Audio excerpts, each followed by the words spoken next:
ഞാനൊരു അമിത മദ്യപാന രോഗിയാണ്. ദൈവത്തിൻ്റെ കരുണയാലും എന്ന അത്ഭുത കൂട്ടായ്മയുടെ സഹായത്താലും ഇന്നേ ദിവസം മദ്യപിച്ചിട്ടില്ല. എൻ്റെ പേര് ഷിബു. എല്ലാവർക്കും ഹായ്. കഴിഞ്ഞ 3-4 മീറ്റിങ്ങിലായിട്ട് നമ്മൾ സ്റ്റെപ്പ് 1, 2, 3യെ പറ്റി കുറച്ച് കാര്യങ്ങളൊക്കെ ചിന്തിക്കുകയും മനസ്സിലാക്കുകയൊക്കെ ചെയ്ത് നമുക്കറിയാം, ഒന്നാമത്തെ പടി അതാണ് നമ്മുടെ പ്രോബ്ലത്തെ പറ്റി വിവരിക്കുന്നത്. അതായത് മദ്യത്തിന് മുന്നിൽ ശക്തിഹീനനെന്ന് ഞങ്ങൾ സമ്മതിച്ചു. ഞങ്ങളുടെ ജീവിതം അനിയന്ത്രിതമായി പോയി. അപ്പോൾ ഈ ഒന്നാമത്തെ പടിയുടെ ആദ്യ 2 ഭാഗങ്ങളായിട്ട് നമ്മൾ തിരിച്ചിട്ടുണ്ട്. മദ്യത്തിന് മുന്നിൽ ശക്തിഹീനത ഞങ്ങൾ സമ്മതിച്ചു, ഞങ്ങളുടെ ജീവിതം അനിയന്ത്രിതമായി പോയി എന്നുള്ള 2 ഭാഗങ്ങളായിട്ട്. അപ്പോൾ ആദ്യത്തെ ഭാഗമാണ് 100% ചെയ്യാൻ സാധിക്കുന്ന പടി. രണ്ടാമത്തെ ഭാഗം നമ്മുടെ മരണം വരെ ജീവിതത്തിലെ ഈ അനിയന്ത്രിതാവസ്ഥ നമ്മുടെ കൂടെ ഉണ്ടാവുമെന്നൊക്കെ നമ്മൾ കണ്ടു. അതിനെയാണ് നമ്മൾ പ്രോബ്ലം എന്ന് മനസ്സിലാക്കുന്നത്. ഒന്നാം പടിയിൽ പ്രോബ്ലത്തെക്കുറിച്ച് നമ്മൾ മനസ്സിലാക്കി. കാരണം ദീർഘകാലത്തെ കുടി, മദ്യം നമ്മുടെ ജീവിതത്തിൽ എന്തൊക്കെ പ്രശ്നങ്ങൾ ഉണ്ടാക്കിയിട്ടുണ്ട്.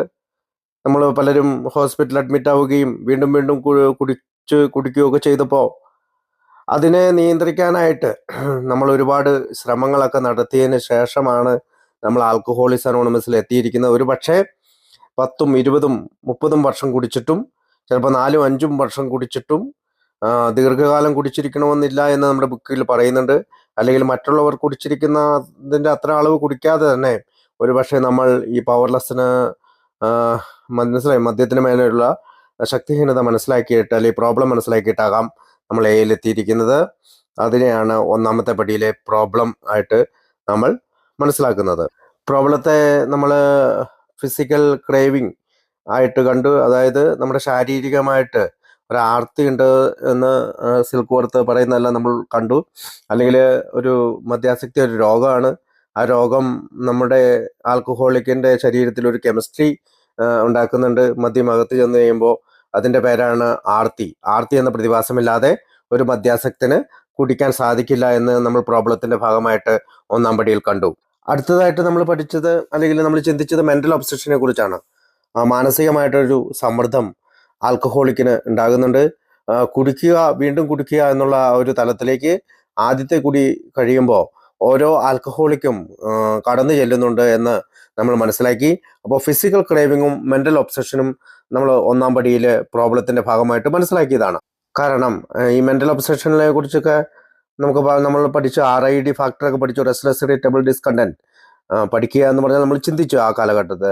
ആദ്യത്തെ 1, 2, 3, 4ാമത്തെ മീറ്റിംഗ് വരെ നമ്മളതൊക്കെ സംസാരിച്ചതാണ്. അപ്പോൾ ഒരു അമിത മദ്യാസക്തനായിട്ട് സൃഷ്ടിക്കപ്പെട്ട ആള് വീണ്ടും കുടിക്കുകയാണെങ്കിൽ അദ്ദേഹത്തിന് കുടി നിയന്ത്രിക്കാൻ സാധിക്കാത്ത വിധത്തിൽ കുടിക്കും എന്നാണ് നമ്മൾ ഒന്നാം പടിയിൽ മനസ്സിലാക്കിയത്. അതുകൊണ്ടാണ് അയാൾ ആശുപത്രിയിലോ അല്ലെങ്കിൽ ഡി അഡിക്ഷൻ സെൻ്ററിലോ ഒക്കെ അഡ്മിറ്റ് ആയാലും പിന്നീട് വീണ്ടും കുടിക്കാൻ സാധ്യതയുള്ള ഒരാളായിട്ട് തന്നെയാണ് ഒരു ആൽക്കഹോളിക്കിനെ നമ്മൾ കാണുന്നത്. അപ്പോൾ അത് നമ്മൾ മനസ്സിലാക്കി. മദ്യാസക്തനായ ഒരാൾ ഏത് നിമിഷവും മദ്യത്തിലേക്ക് തിരിച്ചു പോകാൻ സാധ്യതയുള്ള ഒരു വ്യക്തിയാണ് എന്നാണ് നമ്മൾ അവിടെ ചിന്തിച്ചത് ഒന്നാം പടിയുടെ ഭാഗമായിട്ട്. അങ്ങനെ വീണ്ടും കുടിക്കുന്ന ഒരു മദ്യാസക്തൻ എത്ര തന്നെ നിയന്ത്രിക്കാൻ ശ്രമിച്ചാലും നിയന്ത്രണ വിധേയമാകാത്ത രീതിയിൽ പഴയ അവസ്ഥയിലേക്ക് തന്നെ, എത്ര നാൾ മുമ്പാണെങ്കിൽ പോലും അയാൾ അവസാനം കുടിച്ച ആ കാലഘട്ടത്തിലേക്ക് തന്നെ തിരിച്ചു പോകാനായിട്ട് ഉള്ള ഒരു സാധ്യതയാണ് നമ്മൾ പ്രോബ്ലത്തിൻ്റെ ഭാഗമായിട്ട് ഒന്നാം പടിയിൽ മനസ്സിലാക്കുന്നത്.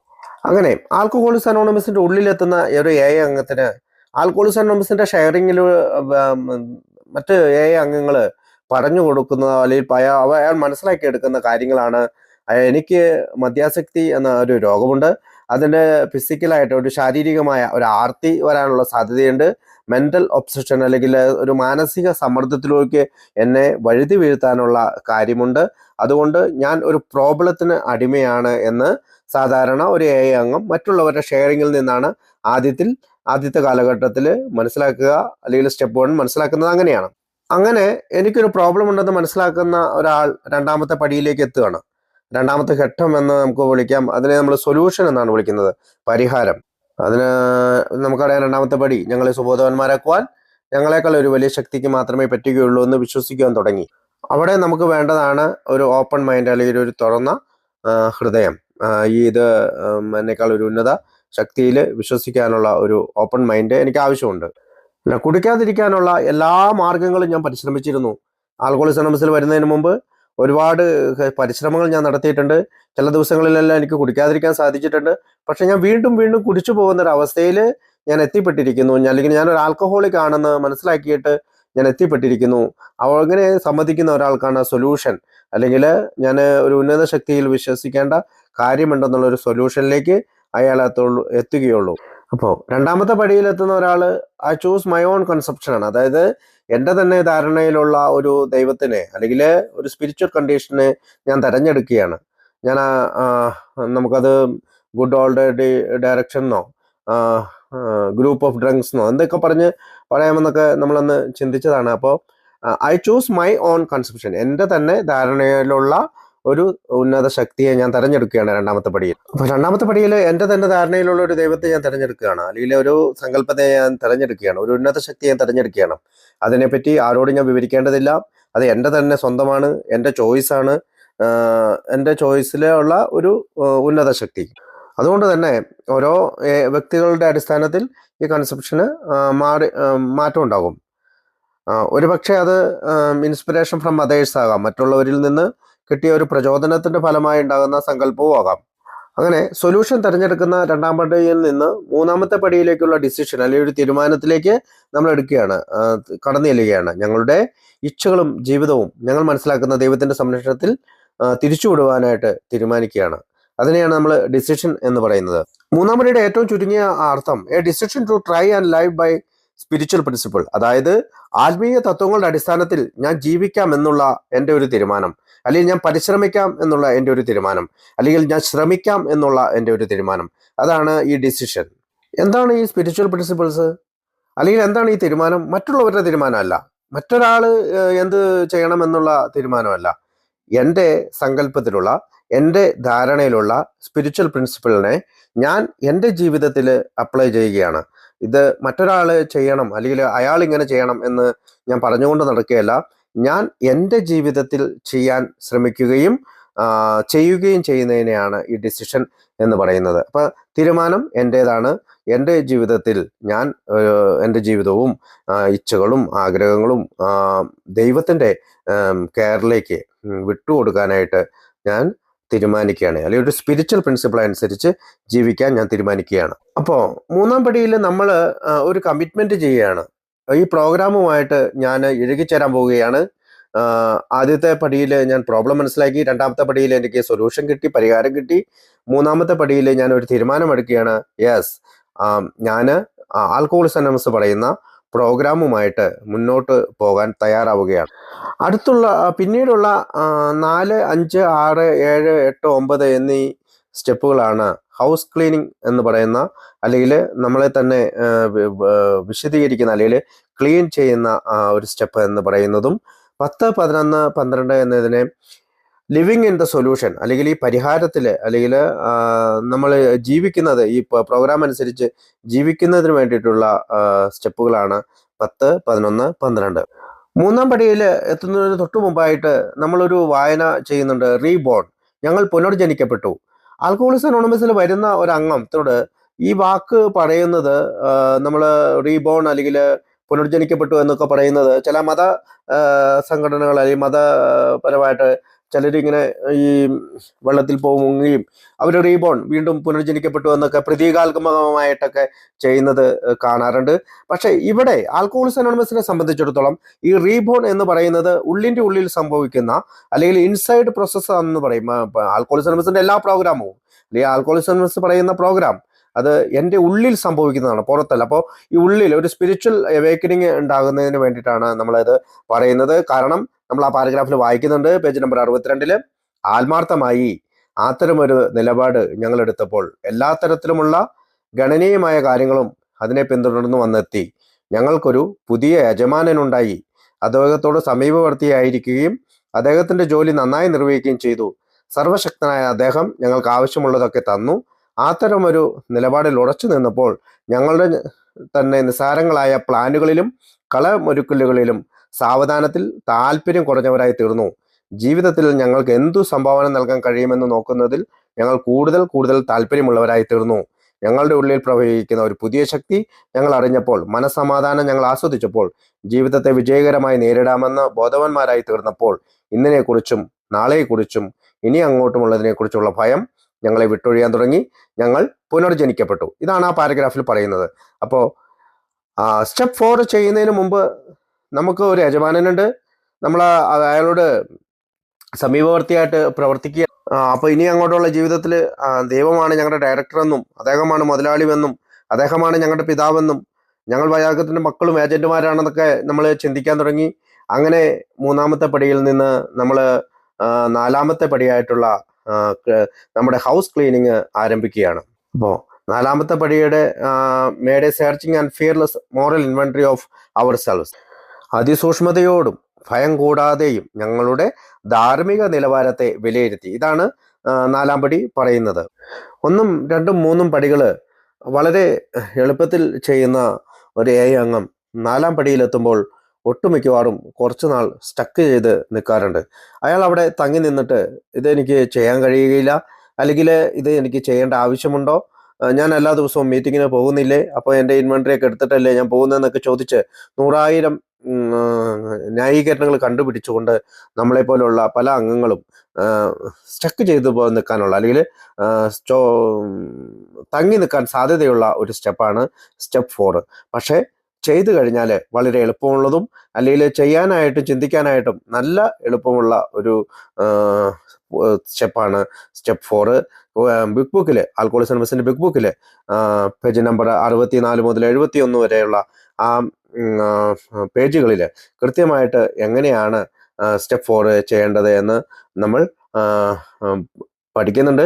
നമുക്കറിയാം, ഈ നമ്മുടെ ഉള്ളിൻ്റെ ഉള്ളിൽ ദൈവമുണ്ട്, അല്ലെങ്കിൽ ഒരു ശക്തിയുണ്ട്. ആ ശക്തിയെ കണ്ടെത്താനായിട്ട് നമ്മൾ ശ്രമിക്കുന്നതിൻ്റെ ഭാഗം കൂടിയാണ് 4ാം പടി. കാരണം നമ്മുടെ ഉള്ളിൻ്റെ ഉള്ളിൽ മലിനമായി കിടക്കുന്ന പല കാര്യങ്ങളുമുണ്ട്. അതെല്ലാം വലിച്ച് പുറത്തെടുത്ത് ആ റൂമൊക്കെ ഒന്ന് ക്ലീൻ ചെയ്ത് ദൈവത്തിന് കൂടുതൽ പ്രകാശിതമായിട്ട് നമുക്ക് കാണാനും അദ്ദേഹത്തിന് നമ്മുടെ ജീവിതത്തിൽ കൂടുതൽ പ്രകാശിതമായിട്ട് പെരുമാറാനും സാധിക്കുന്ന ഒരു പടി കൂടിയാണ് സ്റ്റെപ്പ് 4. അപ്പോൾ നമുക്ക് സ്റ്റെപ്പ് 4ലേക്ക് കിടക്കാം. അപ്പോൾ സ്റ്റെപ്പ് 4നെ കുറിച്ചുള്ള സ്പെസിഫിക് ആയിട്ടുള്ള ഡയറക്ഷൻസ്, അല്ലെങ്കിൽ കൃത്യമായിട്ടുള്ള നിർദ്ദേശങ്ങൾ ആൽക്കോളിക്സ് അനോണിമസിന്റെ ബുക്കിലുണ്ട്. ഇന്ന് പണ്ടത്തെ പോലത്തെ ഒരു അവസ്ഥയല്ല. ധാരാളം ഇത്തരം സ്റ്റെപ്പ് 4 ചെയ്യാനുള്ള എഴുതി ചെയ്യാനുള്ള ഫോമുകളും, അതല്ലെങ്കിൽ ബാക്ക് ടു ബേസിക്സ് എന്ന് പറഞ്ഞ ബുക്കും, വാലിപ്പി എഴുതിയ ബുക്കും, അതല്ലെങ്കിൽ 12 and 12 നമ്മൾ ഇതിനെക്കുറിച്ചെല്ലാം കൃത്യമായിട്ട് പറഞ്ഞിട്ടുണ്ട്. ഇതെല്ലാം വായിച്ച് തന്നെയാണ് മിക്ക AI അംഗങ്ങളും ഈ പടികൾ ചെയ്യാറുള്ളത്. അപ്പോൾ സ്റ്റെപ്പ് 4ലേക്ക് കടക്കുമ്പോൾ നമ്മൾ ഇൻവെന്ററിയെ കുറിച്ചാണ് സംസാരിക്കുന്നത്. അപ്പോൾ ഇൻവെന്ററി എവിടെയാണ് തുടങ്ങുക? സ്റ്റെപ്പ് 4 തുടങ്ങുന്നത് പേജ് നമ്പർ 63-ലാണ്, ആദ്യത്തെ പാരഗ്രാഫ്. പിന്നീട് ഞങ്ങൾ ഒരു വ്യക്തിപരമായ 2ാമത്തെ പാരഗ്രാഫ്. ഞങ്ങൾ ഒരു വ്യക്തിപരമായ കണ്ടെത്തൽ നടത്താൻ തുടങ്ങി. ഇത് 4ാമത്തെ പടിയായിരുന്നു. കൃത്യമായ കണ്ടെത്തലുകൾ നടത്തിക്കൊണ്ടിരിക്കാത്ത ഒരു ബിസിനസ് പൊളിഞ്ഞു പോകുന്നു. വാണിജ്യപരമായ ഒരു കണ്ടെത്തൽ നടത്തുക എന്ന് വെച്ചാൽ വസ്തുതകൾ കണ്ടെത്തലും വസ്തുതകളെ അഭിമുഖീകരിക്കലും എന്ന പ്രക്രിയയാണ്. വാണിജ്യത്തിൽ ഉൾപ്പെട്ട കരുതൽ ശേഖരത്തിൻ്റെ സത്യാവസ്ഥ കണ്ടെത്താനുള്ള ശ്രമമാണത്. വിൽക്കാനാകാത്തതും നശിച്ചതുമായ സാധനങ്ങൾ കൃത്യമായും വിഷമം കൂടാതെയും ഉപേക്ഷിക്കലാണ് ഒരു ലക്ഷ്യം. ബിസിനസ്സിൻ്റെ ഉടമയ്ക്ക് വിജയിക്കണമെങ്കിൽ മൂല്യങ്ങളെക്കുറിച്ച് തന്നെത്താൻ വിഡ്ഢിയാക്കപ്പെടാൻ അയാൾക്ക് കഴിയില്ല. ഞങ്ങളുടെ ജീവിതത്തിൽ ശരിക്കും അത് തന്നെയാണ് ചെയ്തത്. ഞങ്ങളുടെ സ്റ്റോക്ക് എടുക്കൽ സത്യസന്ധമായി ഞങ്ങൾ നിർവഹിച്ചു. ആദ്യമായി ഞങ്ങൾ ഞങ്ങളുടെ പരാജയങ്ങൾക്ക് കാരണമായ തീരുമാനങ്ങളിലെ വൈകല്യങ്ങൾ ഞങ്ങൾ അന്വേഷിച്ചു. പല രീതിയിൽ പ്രകടമാക്കപ്പെട്ടിരുന്ന സ്വാർത്ഥതയായിരുന്നു ഞങ്ങളെ പരാജയപ്പെടുത്തിയിരുന്നത് എന്ന് ബോധ്യമായിട്ട് അതിൻ്റെ സർവ്വസാധാരണമായ വിവിധ രൂപങ്ങൾ പരിഗണിച്ചു. അപ്പോൾ നമ്മളുടെ ജീവിതത്തെ നമ്മുടെ പഴമക്കാരായ അല്ലെങ്കിൽ ബിഗ് ബുക്ക് എഴുതിയ 100 ആളുകൾ ഒരു ബിസിനസ്സിനോട് അല്ലെങ്കിൽ ഒരു കച്ചവടത്തോട് ഉപമിക്കുകയാണ്.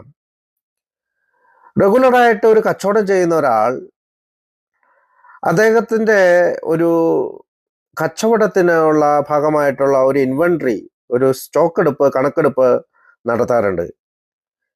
ഏതെങ്കിലും ഡാമേജ് ആയിട്ടുള്ള വസ്തുക്കളുണ്ടോ അത് അവിടെ നിന്ന് എടുത്തു മാറ്റി പുതിയ വസ്തുക്കൾ ഓർഡർ ചെയ്യാനുള്ളതൊക്കെ ഓർഡർ ചെയ്ത് അങ്ങനെ ഒരു ബിസിനസ് നടത്തുന്ന ഒരാളായിട്ടാണ്, അല്ലെങ്കിൽ ഒരു ബിസിനസ്സിലേക്ക് ബിസിനസ്സുമായിട്ടാണ് നമ്മുടെ ജീവിതത്തെ അവിടെ ഉപമിച്ചിരിക്കുന്നത്.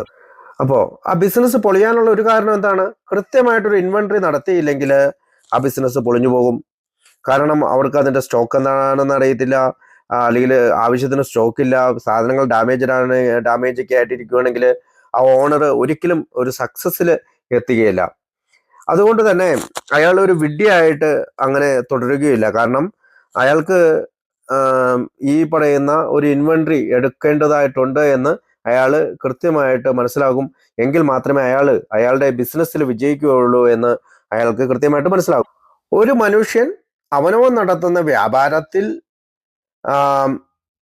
ഏതൊക്കെ വസ്തുക്കളാണോ അവന്റെ വ്യാപാരത്തെ നശിപ്പിച്ചത് ആ വസ്തുക്കൾ എടുത്തു കളയുകയും മറ്റ് വസ്തുക്കൾ അവിടെ വാങ്ങി വെക്കുകയും, അല്ലെങ്കിൽ ചില സാധനങ്ങൾ വിറ്റുപോകാത്ത സാധനങ്ങൾ ഉണ്ടെങ്കിൽ അത് ഉപേക്ഷിക്കുകയൊക്കെ ചെയ്തുകൊണ്ടാണ് ഒരു വ്യാപാരി തൻ്റെ ബിസിനസ് വിജയിപ്പിക്കുന്നത് എങ്കിൽ ജീവിതമാകുന്ന ഈ ജീവിതത്തിൽ, അല്ലെങ്കിൽ ജീവിതമാകുന്ന ഈ യാത്രയിൽ നമ്മൾ ചില കാര്യങ്ങൾ ഉപേക്ഷിക്കേണ്ടതുണ്ട്. ചില കാര്യങ്ങൾ നമ്മൾ എവിടെയാണ് എനിക്ക് പരാജയപ്പെട്ടത് എന്ന് കണ്ടെത്തിക്കൊണ്ട് മുന്നോട്ട് പോകുന്ന ഒരു പരിപാടിക്കാണ് നമ്മൾ സ്റ്റെപ്പ് 4 നമ്മളെ സഹായിക്കുന്നത്. അപ്പോൾ റിസെന്റ്മെന്റ് ഇസ് നമ്പർ 1 ഒഫൻഡർ, അതായത് വിദ്വേഷമാണ് പ്രധാന ശത്രു. അത് അമിത മദ്യപാന രോഗികളെ മറ്റെന്തിനേക്കാളും കൂടുതൽ നശിപ്പിക്കുന്നു. ഒരു വ്യാപാരിയെ പോലെ എൻ്റെ ജീവിതത്തിലുണ്ടായ പ്രശ്നത്തിൽ ആദ്യത്തെ ശത്രു എന്ന് പറയുന്നത് റിസെന്റ്മെന്റ് ആണ്, നീരസമാണ്. അപ്പോൾ അതാണ് ഞാൻ ആദ്യം തിരഞ്ഞെടുക്കാനായിട്ട് ശ്രമിക്കുന്നത്. അല്ലെങ്കിൽ സ്റ്റെപ്പ് 4 എന്നോട് പറയുന്നത് നീ ആദ്യം എഴുതേണ്ടത് അത് തന്നെയാണ്. ഇപ്പോൾ നമ്മുടെ സ്റ്റോക്ക് എടുക്കാൻ തുടങ്ങുകയാണ്. അപ്പോൾ എല്ലാ ആത്മീയ രോഗങ്ങളുടെയും ആരംഭം ഈ വിദ്വേഷത്തിൽ നിന്നാണ്. കാരണം ഞങ്ങൾ ശാരീരികവും മാനസികവുമായ അത്ര രോഗമുള്ളവരായിരുന്നില്ല, മറിച്ച് ആത്മീയമായ ഒരു രോഗബാധയുള്ളവരായിരുന്നു എന്ന് നമ്മൾ സ്റ്റെപ്പ് 1 നമ്മൾ പഠിക്കുന്നുണ്ട്. അപ്പോൾ 3 fold disease, mental, body and spiritual, ഈ 3 തലത്തിൽ രോഗമുള്ളവരായിരുന്നുകൊണ്ട്, അല്ലെങ്കിൽ ഒരു ആത്മീയമായ അടിസ്ഥാനത്തിലുള്ള രോഗമുള്ളവരായിരുന്നുകൊണ്ടാണ് നമ്മൾ ഈ ഇൻവെന്ററി എടുക്കുന്നത്. അതിലെ ആദ്യത്തെ ഇൻവെന്ററിയുടെ ഭാഗമാണ് റിസെന്റ്മെന്റ്, അല്ലെങ്കിൽ നീരസം. അപ്പോൾ ആത്മീയമായിട്ട് നമ്മൾ സുഖപ്പെട്ട് കഴിയുമ്പോഴാണ് നമ്മൾ മെന്റലി, അല്ലെങ്കിൽ ഫിസിക്കലി, ശാരീരികവും മാനസികവുമായിട്ട് സുഖപ്പെടാൻ സാധിക്കുന്നത്. വിദ്വേഷത്തെ കൈകാര്യം ചെയ്യുന്നതിന്, അല്ലെങ്കിൽ in dealing with resentments we set them on paper, ഒരു പേപ്പറിൽ എഴുതുകയാണ്. അപ്പോൾ ഓരോ ആൽക്കഹോളിക്കിനെയും റിലാപ്സിലേക്കും സ്ലിപ്പിലേക്കും നയിക്കുന്നതിനുള്ള നമ്പർ 1 ശത്രുവാണ് റിസെന്റ്മെന്റ്, വിദ്വേഷം. അപ്പോൾ മറ്റുള്ളവരോട് ഉണ്ടാകുന്ന വെറുപ്പ്, അല്ലെങ്കിൽ അവരോട് ഒരു അമർഷം ഉണ്ടാവുക, അല്ലെങ്കിൽ ഒരു ഇഷ്ടക്കേടൊക്കെ ഉണ്ടാകുമ്പോൾ നമുക്ക് സ്ലിപ്പാകാനും റിലാപ്സ് ആകാനും വളരെ എളുപ്പത്തിൽ സാധ്യതയുണ്ട്. അതുകൊണ്ടാണ് ഈ ആരോടെങ്കിലും നമുക്ക് നീരസമുണ്ടോ എങ്കിൽ അവരുടെ പേരൊക്കെ എഴുതി ഒരു പേപ്പറിലാക്കാനായിട്ട് ആൽക്കഹോളിക്സ് അനോണിമസ് നമ്മളോട് ആദ്യമേ തന്നെ ആവശ്യപ്പെടുന്നത്. ബിഗ് ബുക്കിൽ ഈ വിദ്വേഷമാണ് പ്രധാന ശത്രു എന്ന് തുടങ്ങി ഞങ്ങളൊക്കെ ഒരു കടലാസിൽ എഴുതുന്നു എന്ന് വരെയുള്ള ഭാഗത്ത് എന്തുകൊണ്ടാണ് നമ്മൾ ഈ റിസെന്റ്മെന്റ്സ് എന്ന് പറയുന്ന കാര്യം, അല്ലെങ്കിൽ വിദ്വേഷം എന്ന് പറയുന്ന കാര്യം ഒരു പേപ്പറിൽ എഴുതേണ്ടതിൻ്റെ ആവശ്യകത പറഞ്ഞിട്ടതിന് ശേഷമാണ് ഒരു സ്റ്റേറ്റ്മെന്റ് പറയുന്നത്, ഞങ്ങൾ ഇതെല്ലാം ഒരു കടലാസിൽ എഴുതുന്നു. അപ്പോൾ എന്തുകൊണ്ടാണ് കടലാസിൽ എഴുതേണ്ടതിൻ്റെ ആവശ്യം? എൻ്റെ രോഗം, അല്ലെങ്കിൽ മദ്യാസക്തി എന്ന് പറയുന്ന രോഗം ശാരീരികവും മാനസികവും മാത്രമായിട്ടുള്ള രോഗമല്ല, ആത്മീയമായിട്ടുള്ള രോഗമാണ്. അങ്ങനെ ആ ആത്മീയമായിട്ടുള്ള രോഗത്തിൻ്റെ ഓവർകം ചെയ്യുമ്പോൾ മാത്രമാണ് ശാരീരികവും മാനസികവുമായിട്ടുള്ള രോഗത്തിൽ നിന്ന് എനിക്ക് വിമുക്തി കിട്ടുകയുള്ളൂ. അതുകൊണ്ട് തന്നെയാണ് ഈ റിസെന്റ്മെന്റ്സിനെ ഞാൻ കണ്ടെത്തേണ്ടതുണ്ട് എന്ന് ആൽക്കഹോളിക്സ് അനോണിമസ് നമ്മളോട് പറയുന്നത്. അപ്പോൾ അത് ക്ലിയർ സ്റ്റേറ്റ്മെന്റ് ആണ്. In dealing with resentments we set them on paper, ഞങ്ങൾ ഒരു കടലാസിൽ ഈ വിദ്വേഷത്തെ കൈകാര്യം ചെയ്യാനായിട്ട് ആളുകളുടെ അതായത് we listed people, institutions or principles with whom we were angry. ഞങ്ങൾക്ക് ദേഷ്യമുണ്ടായിരുന്ന ആളുകളുടെയും സ്ഥാപനങ്ങളുടെയും തത്വങ്ങളുടെയും പേരുകളുള്ള ഒരു പട്ടിക ഞങ്ങൾ പേപ്പറിൽ എഴുതി തയ്യാറാക്കി. നോക്കൂ, ഇങ്ങനെ ചെയ്ത ആളുകളാണ്, അല്ലെങ്കിൽ 100 പേര് ഇങ്ങനെ ചെയ്തത് കൊണ്ടാണ് 1939 ഏപ്രിൽ മാസം ഈ പുസ്തകം ഇറങ്ങിയപ്പോൾ അവർ ഇതിൽ എഴുതി വച്ചിരിക്കുന്നത്. അവരെങ്ങനെ സോബറായി? അവർ സോബറായത് വിദ്വേഷമുള്ളവരുടെ ലിസ്റ്റ് തയ്യാറാക്കിയത് കൊണ്ടാണ് അവർ സോബറായത് എന്നാണ് അവർ മറ്റൊരർത്ഥത്തിൽ നമ്മളോട് പറയുന്നത്. അപ്പോൾ എനിക്ക് റിലാപ്സ് ആകാതിരിക്കണമെങ്കിൽ, എനിക്ക് വീണ്ടും ഒരു സ്ലിപ്പിലേക്ക് പോകാതിരിക്കണമെങ്കിൽ, ഞാനൊരു കടലാസും പേനയും എടുത്തുകൊണ്ട് എനിക്ക് വിദ്വേഷമുള്ളവരുടെ ഒരു പേര് എഴുതി, അല്ലെങ്കിൽ ഏതെങ്കിലും സ്ഥാപനങ്ങളോടാണ് എനിക്ക് വിദ്വേഷമുള്ളത് എങ്കിൽ അവരുടെ പേര് എഴുതി, ഏതെങ്കിലും തത്വങ്ങളോടാണ് എനിക്ക് വിരോധമുള്ളത് എങ്കിൽ അവരുടെ പേരുകൾ എഴുതാൻ ഞാൻ തയ്യാറാകണം. ഇവിടെ എത്തി നിൽക്കുന്ന ഒരാൾ പേപ്പർ എടുക്കണം, പേന എടുക്കണം. അപ്പോൾ ഇവിടെ നമ്മൾ ഒരു സ്പോൺസറേയും കണ്ടെത്തിയിട്ടുണ്ടാകും. ആ സ്പോൺസറുടെ സഹായത്താലാണ് നമ്മൾ 1, 2, 3, 4 പടികളൊക്കെ ചെയ്യുന്നത്. അപ്പോൾ ഈ 4ാമത്തെ പടിയുടെ സഹായത്തിനായിട്ട് നമ്മൾ ഒരു സ്പോൺസറേയും കണ്ടെത്തിയിട്ടുണ്ടാകും. അദ്ദേഹത്തും സമീപവർത്തിയായിരിക്കണം എന്നുള്ളത്, എപ്പോഴും അടുത്തുണ്ടാകണം. അല്ലെങ്കിൽ ഒരു ഫോൺ കോൾ എവയെങ്കിലും അദ്ദേഹം ഉണ്ടാകണം. നമ്മൾക്ക് എന്തെങ്കിലും സംശയം തോന്നുമ്പോൾ അയാളോട് ഇന്ന ആളുടെ പേര് ഞാൻ എഴുതണോ, ഇന്ന ആളുടെ ഇങ്ങനെ ഒരു സംഭവമുണ്ട്, ഞാൻ അത് എഴുതിക്കോട്ടെ, അതിന് എന്തെങ്കിലും കുഴപ്പമുണ്ടോ എന്ന് ചിന്തിച്ച് പറഞ്ഞ് എഴുതുന്നത് നല്ലതാണ്. കാരണം അവനവൻ തന്നെ ഈ 4th സ്റ്റെപ്പ് ചെയ്താൽ ചില കാര്യങ്ങൾ നമ്മൾ വിഴുങ്ങിക്കളയാനും അല്ലെങ്കിൽ മറച്ചു വെക്കാനും തയ്യാറാകും. അതുകൊണ്ടാണ് ഒരു സ്പോൺസറുടെ സഹായം കൂടി ഉണ്ടാകണം എന്ന് പറയാനുള്ള കാരണം സ്പോൺസർ ഒരു എക്സ്പീരിയൻസ്ഡ് ആയിട്ടുള്ള ആളാണ്. അദ്ദേഹം ധാരാളം ആളുകളായിട്ട് ഈ പടികൾ ചെയ്തിട്ടുണ്ടാവും. അദ്ദേഹം സ്വന്തമായി വർഷങ്ങളോളം പടികൾ ചെയ്തിരിക്കുന്ന ആളായിരിക്കണം. ഇനി എത്ര വർഷമായാലും, ഇനിയിപ്പോൾ 1 വർഷമായുള്ളൂ, 6 മാസമായുള്ളൂ, അദ്ദേഹം പടി ചെയ്തിരിക്കുന്ന ഒരാളായിരിക്കണം. എങ്കിൽ മാത്രമേ അദ്ദേഹത്തിന് നമ്മളെ ഗൈഡ് ചെയ്യാനായിട്ട് സാധിക്കുകയുള്ളൂ. വെറുതെ സ്പോൺസർ എന്നുള്ളൊരു പേരിലല്ല കാര്യം. ആൽക്കഹോളിക്സ് അനോണിമസിന്റെ പടികൾ ജീവിതത്തിൽ ഒരു പ്രാവശ്യമെങ്കിലും ചെയ്തിട്ടുള്ള ആള്, ഒരു പ്രാവശ്യമെങ്കിലും ചെയ്തതിന് ശേഷം ആവർത്തിച്ചു കൊണ്ടിരിക്കുന്ന ഒരാൾ. നമ്മളെപ്പോഴും സ്പോൺസറെ കണ്ടെത്തണമെങ്കിൽ മറ്റൊരു ഇത് പറയാറുണ്ട്. അയാളോട് ആദ്യം ചോദിക്കേണ്ടത് നിങ്ങൾക്കൊരു സ്പോൺസർ ഉണ്ടോ എന്നാണ് ചോദിക്കേണ്ടത്. എങ്കിൽ അതായിരിക്കും കൂടുതൽ നന്നാവുക. അത് നമുക്ക് 5ാം പടിയിൽ സംസാരിക്കേണ്ട കാര്യമായതുകൊണ്ട് ഞാൻ അവിടെ വെച്ച് നിർത്തുകയാണ്. അപ്പോൾ നമ്മൾക്ക് ഒരു സ്പോൺസർ ഉണ്ടായിരിക്കേണ്ടത് 4ാം പടിയിൽ നല്ലതാണ്. പിന്നെ നമുക്ക് വേണ്ടത് ഒരു പ്രയറാണ്, ഒരു പ്രാർത്ഥന. നമുക്കറിയാം ഇതൊരു സ്പിരിച്വൽ പ്രോഗ്രാമാണ്. അപ്പോൾ നമ്മൾ ചെയ്യാൻ പോകുന്ന കാര്യത്തിന് വേണ്ടിയിട്ട് നമുക്കൊരു ഹയർ പവറിന്റെ സഹായം ആവശ്യമുണ്ട്. അതുകൊണ്ട് നമ്മൾ ഒരു പ്രാർത്ഥനയ്ക്ക് തയ്യാറാകണം. വലിയ ഒരു പ്രാർത്ഥനയല്ല, ചെറിയ ഏതെങ്കിലും ഒരു പ്രാർത്ഥന മതി. ദൈവമേ, എന്നെ സഹായിക്കണമേ, എനിക്ക് സത്യസന്ധമായിട്ട് ഇതെല്ലാം എഴുതാൻ കഴിയണമേ, ഭയം കൂടാതെ എഴുതാൻ കഴിയണമേ, അല്ലെങ്കിൽ അതിസൂക്ഷ്മതയോടെ എഴുതാൻ കഴിയണമേ, കൃത്യമായിട്ട് എഴുതാൻ കഴിയണമേ എന്നുള്ള ഒരു ചെറിയ പ്രാർത്ഥന നമ്മൾക്ക് ഈ പടി ചെയ്യുന്നതിന് മുമ്പ് ആവശ്യമുണ്ട്. അപ്പോൾ ഈ സമയത്ത് നമ്മളൊരു പേപ്പറും പേനയും എടുത്ത് ഇരിക്കുകയാണ്. പേപ്പറും പേനയും എടുത്ത് ഇരുന്നിട്ട് നമുക്ക് 2 പ്രയറുണ്ട്. പ്രയറിന് ശേഷം തൊട്ടടുത്ത് തന്നെ സ്പോൺസറുമായിട്ട് കോണ്ടാക്ട് ചെയ്യാനുള്ള നമ്പറുണ്ട്. അപ്പോൾ നമ്മൾ എഴുതി തുടങ്ങുകയാണ്. അപ്പോൾ എന്താണ് നമ്മൾ എഴുതേണ്ടത്? We listed people, institutions or principles with whom we were angry. നമ്മൾ ദേഷ്യമുണ്ടായിരുന്ന ആളുകളുടെ, സ്ഥാപനങ്ങളുടെ, തത്വങ്ങളുടെ പേരുകൾ നമ്മൾ അവിടെ ലിസ്റ്റ് ചെയ്യുകയാണ്. അപ്പോൾ ബിഗ് ബുക്കിൽ ഇതിൻ്റെ ഒരു മോഡൽ നൽകിയിട്ടുണ്ട്. നമുക്ക് കാണാം പേജ് നമ്പർ 64 ഒരു മോഡലായിട്ട് മിസ്റ്റർ ബ്രൗണിനോട്, അല്ലെങ്കിൽ മിസ്സിസ് ജോൺസിനോട്, എൻ്റെ മുതലാളിയോട്, എൻ്റെ ഭാര്യയോട് എന്നൊക്കെ പറഞ്ഞുകൊണ്ട് ഒരു മോഡൽ തന്നിട്ടുണ്ട്. അതൊരു മോഡൽ മാത്രമാണ്. ഞാൻ എൻ്റെ ആദ്യത്തെ നീരസത്തിൻ്റെ ലിസ്റ്റ് ഉണ്ടാക്കുമ്പോൾ എനിക്ക് എന്തൊക്കെ പെടുത്താം? മൈ വൈഫ്, എൻ്റെ ഭാര്യയുടെ പേര് പെടുത്താം. എൻ്റെ മൈ മദർ, എൻ്റെ അമ്മയുടെ, അല്ലെങ്കിൽ മൈ ഫാദർ, അല്ലെങ്കിൽ എന്നെ ഡ്രിങ്കിങ് സമയത്ത് പോലീസ് സ്റ്റേഷനിലാക്കിയ പോലീസുകാരോട്, അല്ലെങ്കിൽ ഞാൻ സ്പീഡിൽ വണ്ടി ഓടിച്ചപ്പോൾ പിടിച്ച പിടിച്ചപ്പോൾ സ്പീഡ് ലിമിറ്റുകൾ, അതായത് ചിലപ്പോൾ ഇവിടെ പല സ്ഥലങ്ങളിലും ഒരു ലിമിറ്റ് ഉണ്ടാവും, ലിമിറ്റ് കൂടുതൽ ഞാൻ വണ്ടി ഓടിച്ചപ്പോൾ പിടിച്ചത് കൊണ്ടാകാം. അങ്ങനെ പല പല കാര്യങ്ങൾ, ഒരു ലിസ്റ്റ് ചിലപ്പോൾ എൻ്റെ ഹൈസ്കൂൾ ടീച്ചറിനോടാകാം, അല്ലെങ്കിൽ എന്നെ ബാറിൽ നിന്ന് ഇറക്കി വിട്ട ബാറിലെ ആളുകളോടാകാം, അല്ലെങ്കിൽ എൻ്റെ മദ്യം അടിച്ച് പൊട്ടിച്ചു കളഞ്ഞ എൻ്റെ ബാറിലെ ആളുകളോടാകാം. എന്തൊക്കെ തന്നെയായാലും ഈ ലിസ്റ്റ് തയ്യാറാക്കേണ്ടത് ഒറ്റ പേജിൽ ഒറ്റയടിക്കാണ്. അപ്പോൾ ഒരു കോളം കഴിഞ്ഞ് അടുത്ത കോളത്തിലേക്ക് ചാടുക, ഒരാളുടെ പേരെഴുതിയിട്ട് അതിൻ്റെ കാരണം കണ്ടെത്തുകയും അതെങ്ങനെ എന്നെ ബാധിക്കുന്നു എന്നൊക്കെ പറയുന്ന പോലെ വീണ്ടും വീണ്ടും പോവുകയല്ല ചെയ്യുന്നത്. ലിസ്റ്റ് ഓഫ് പീപ്പിളിന് നമ്മൾ അത് ചിലർക്ക് 50 ആയിരിക്കാം, ചിലർക്ക് 200 ആകാം, ചിലർക്ക് 250 ആകാം. ആ ഒരു ലിസ്റ്റിനെ നമ്മൾ ആദ്യത്തെ കോളത്തിൽ കണ്ടെത്തുന്നു, അവരുടെ പേരുകൾ എഴുതുന്നു, അവരുടെ എന്തുവാ, അവർ ചിലപ്പോൾ നമുക്ക് പേരറിയില്ലെങ്കിൽ ചിലപ്പോൾ നമ്മുടെ ഹൈസ്കൂൾ ടീച്ചറിൻ്റെ പേര് നമ്മൾ മറന്നു പോയിട്ടുണ്ടാവാം. അപ്പോൾ ഹൈസ്കൂൾ ടീച്ചറിന് എഴുതാം. ചിലപ്പോൾ എൻ്റെ സിസ്റ്ററിലോ മേലെ ഈ വീട്ടിലേക്ക് വന്നേക്കരുതെന്ന് ഞാൻ പറഞ്ഞ് എന്നെ ഇറക്കി വിട്ടിട്ടുണ്ടാവും, സിസ്റ്ററിലോ ഹസ്ബൻഡ് കൂടി എന്നെ ഇറക്കി വിട്ടിട്ടുണ്ടാകാം.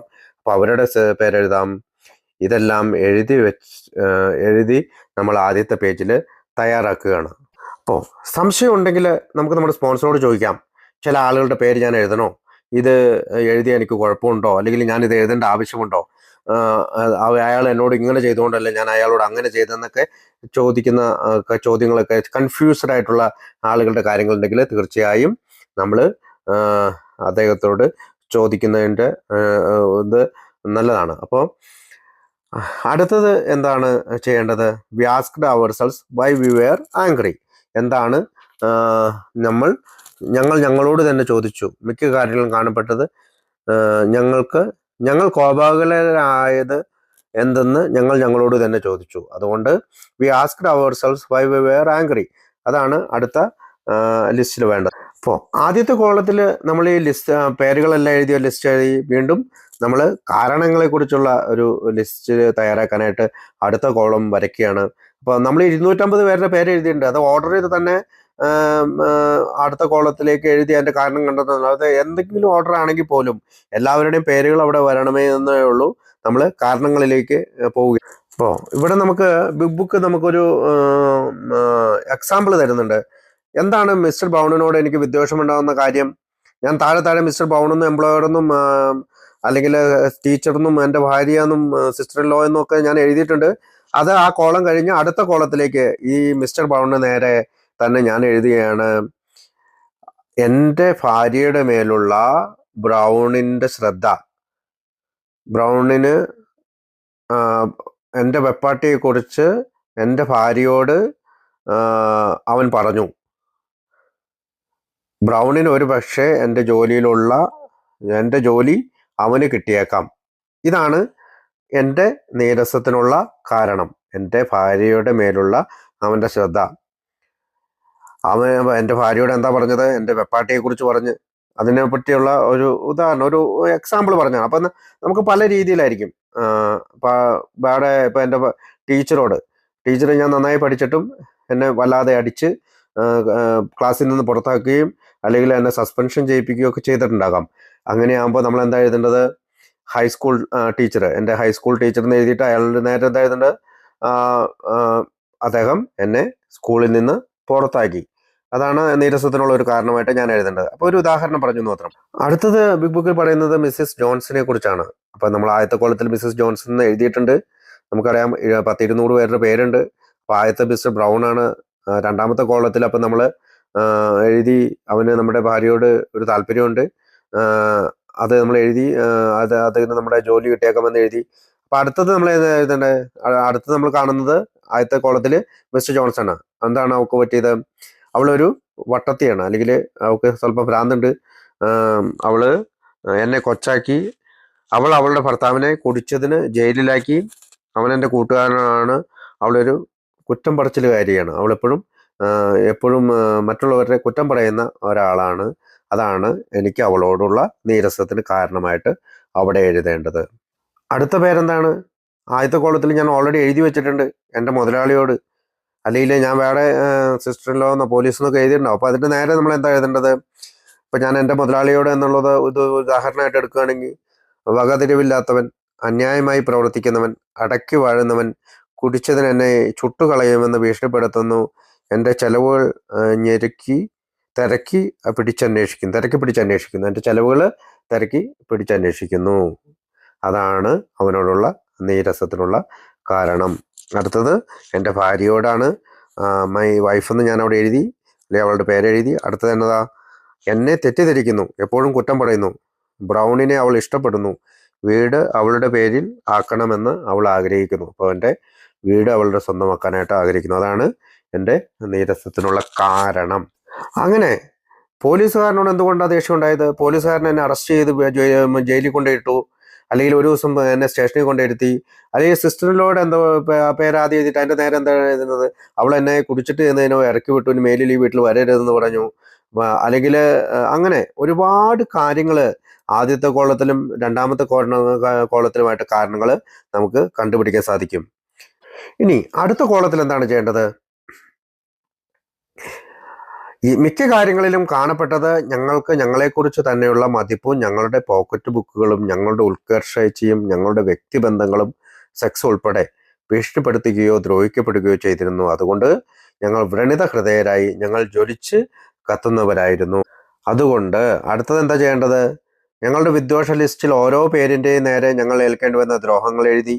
ഞങ്ങളുടെ സ്വയം മതിപ്പോ സുരക്ഷയോ ഉത്കർഷയോ വ്യക്തിബന്ധങ്ങളോ ലൈംഗിക ബന്ധങ്ങളോ ആയിരുന്നോ ഇതിനിട വരുത്തിയത്? അങ്ങനെ കണ്ടുപിടിച്ചുകൊണ്ട് നമ്മൾ എന്നെ അതെങ്ങനെയാണ് ബാധിക്കുന്നതെന്ന് ഉള്ള പേജിലേക്ക് നമ്മൾ കിടക്കുകയാണ്, അല്ലെങ്കിൽ ആ കോളത്തിലേക്ക് നമ്മൾ കിടക്കുകയാണ്. ഇംഗ്ലീഷിൽ പറഞ്ഞേക്കുന്നത് ഇങ്ങനെയാണ്: on our grudge list we set opposite each name our injuries. Was it our self esteem, our security, our ambitions, our personal or sex relations which had been interfered with? അപ്പോൾ പേപ്പറിലേക്ക് നോക്കുമ്പോൾ മൂന്നാമത്തെ കോളത്തിൽ മിസ്റ്റർ ബ്രൗണിൻ്റെ പേരെഴുതി. അദ്ദേഹത്തിന് എൻ്റെ ഭാര്യയുടെ താല്പര്യമുണ്ട്.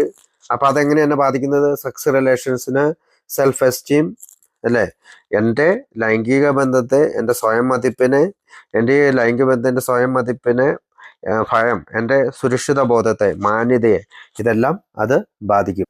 അപ്പോൾ അടുത്തതായിട്ട് മിസ്സസ് ജോൺസിനെ പറ്റി നമ്മൾ എഴുതിയിട്ടുണ്ട്. അവളൊരു ഇങ്ങനെ കുറ്റം പറിച്ച് നടക്കുന്നവളെന്നൊക്കെ കാരണം എഴുതി.